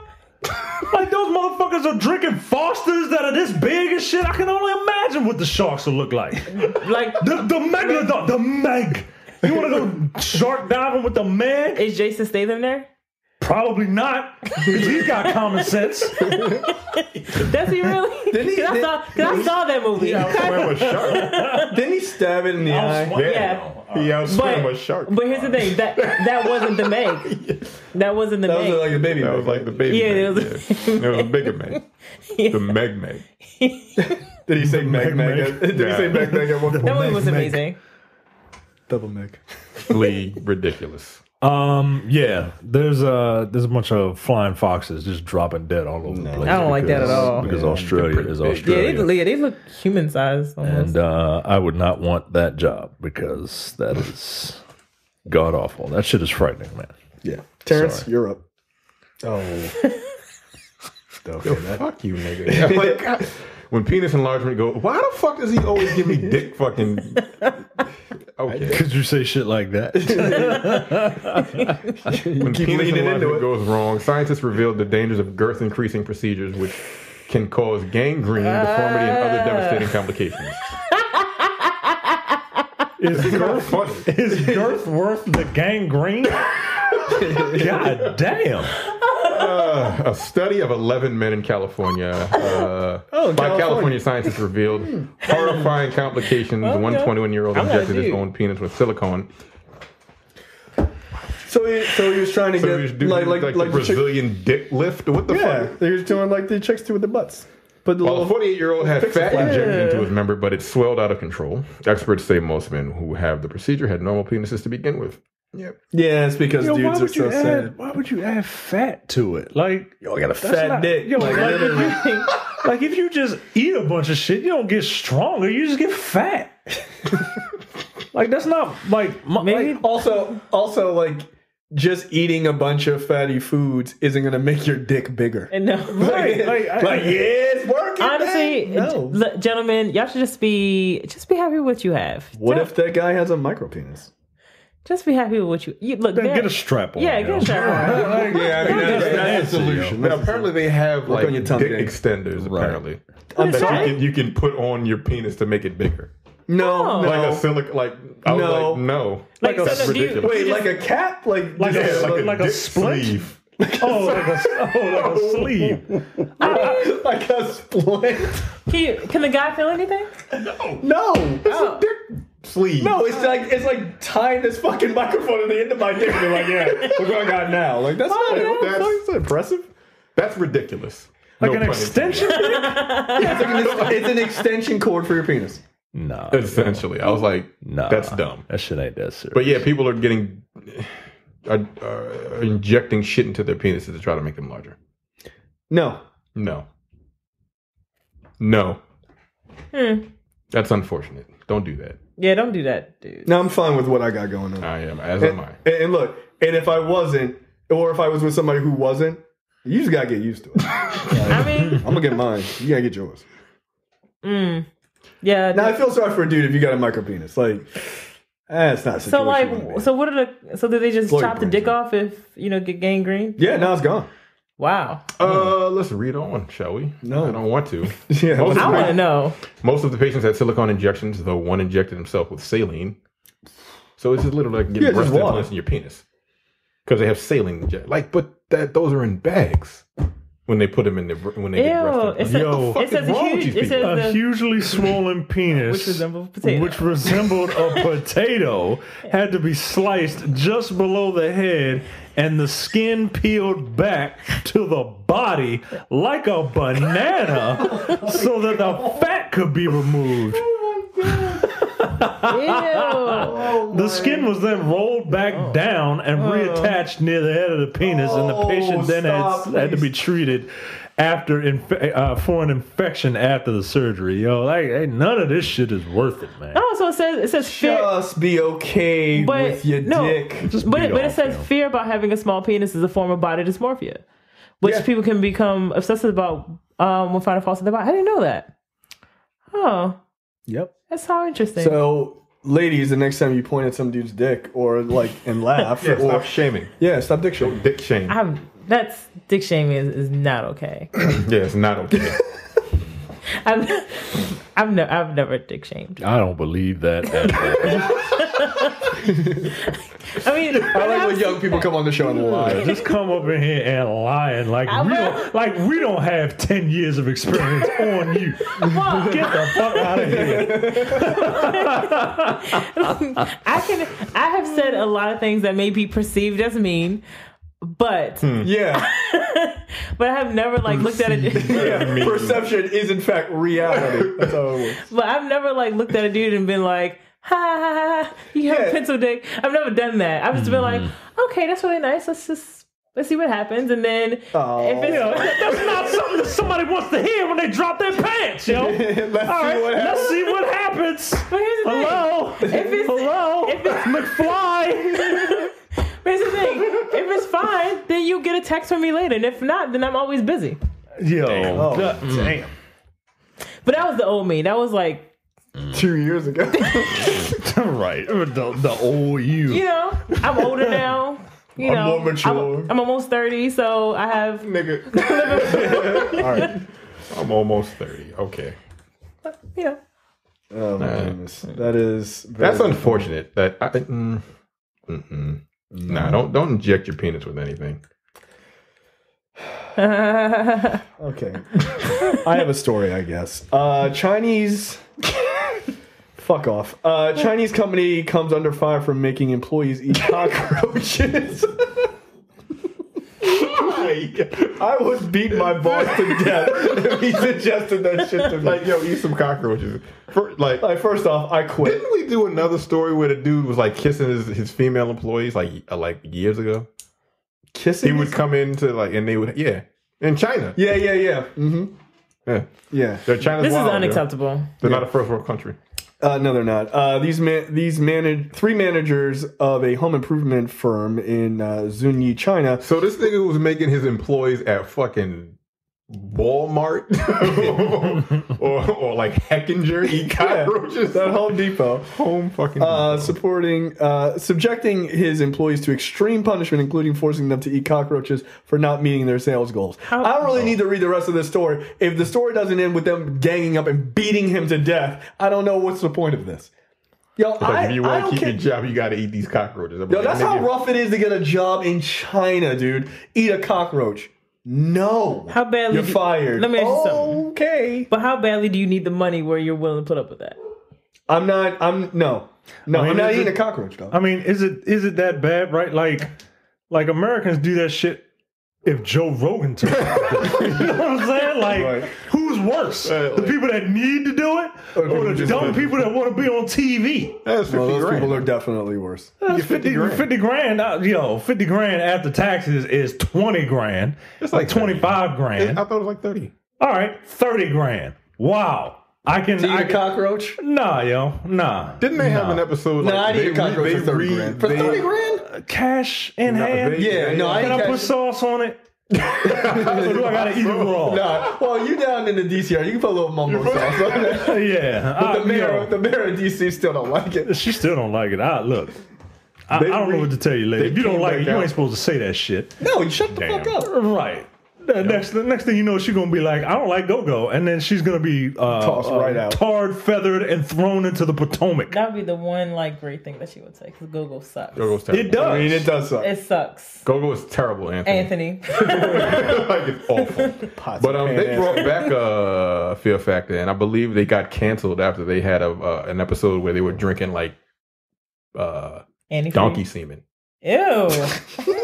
Yeah, something like that. And them niggas was drinking it. Well, how much money was on the line, though? It's 50 grand. No. Right, exactly. I'm not drinking semen for 50 grand. Is this before taxes, 50 grand? Yeah. No, they don't cut you a 30 grand. They don't cut you a straight check for 50 grand. It was like a big ass jar of that shit. No. I was drinking you're not doing it for $30,000? That's a lot of semen. Them women were guzzling that shit. I was like, yo, y'all look disgusting. She was like, I got a kitchen to remodel. That's disgusting, dude. Yo. And Joe Rogan was talking about it. He was like, yo, these chicks were wild. He was like, yo, I couldn't believe it. That's gross. Yo. Yeah, this is my story. All right, this is your story. We're gonna get out of here soon.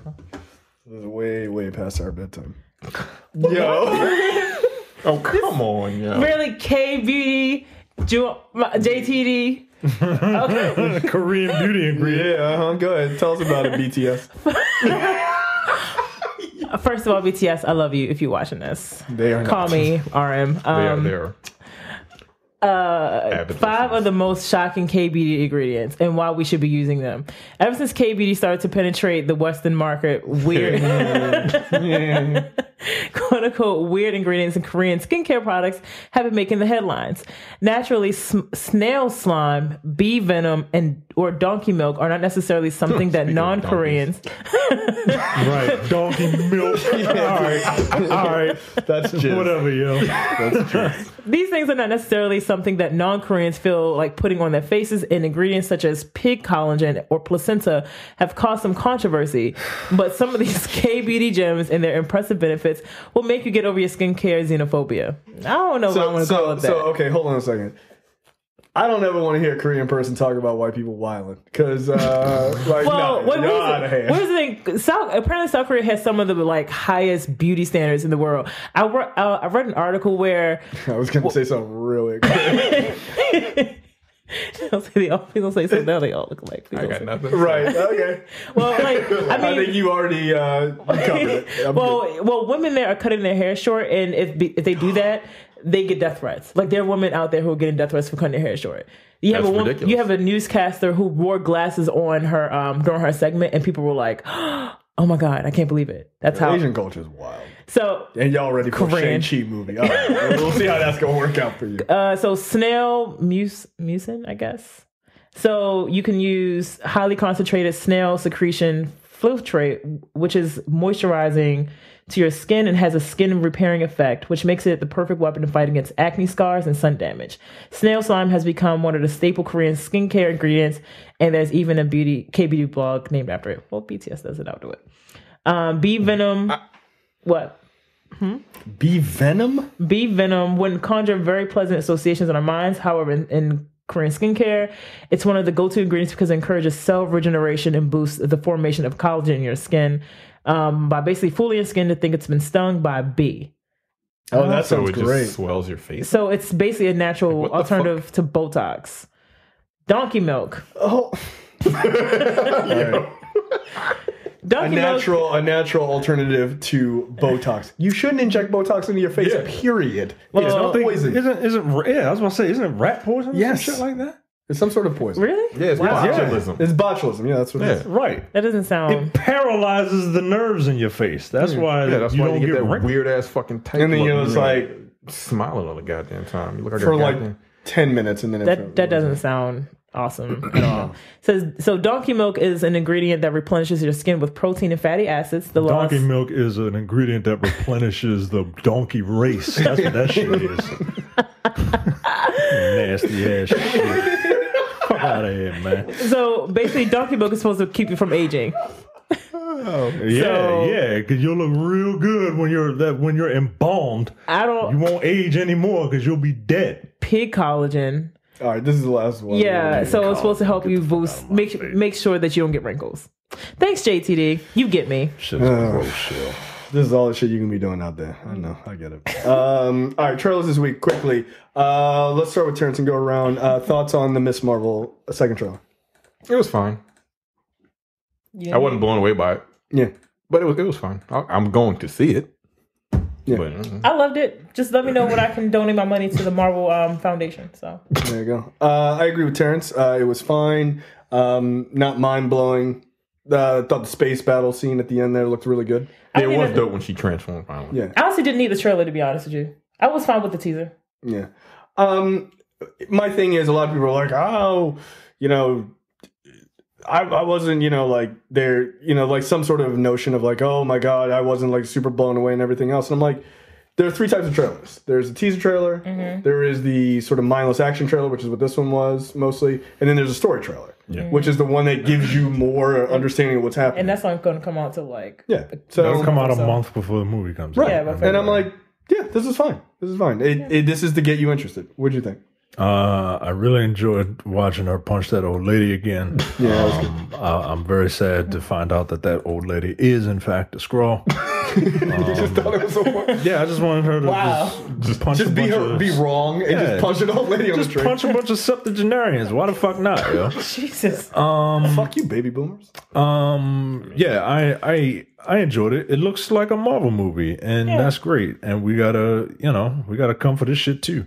People who are complaining about Brie Larson as a character, we do this every fucking time. They cast somebody, and this time they cast an Oscar winner. Right. So I think they know what they're doing when it comes to casting. This is the one that's going to fail. This is the one that nobody's going to see. I wonder why. Well, what could be the indicator that she's not good enough?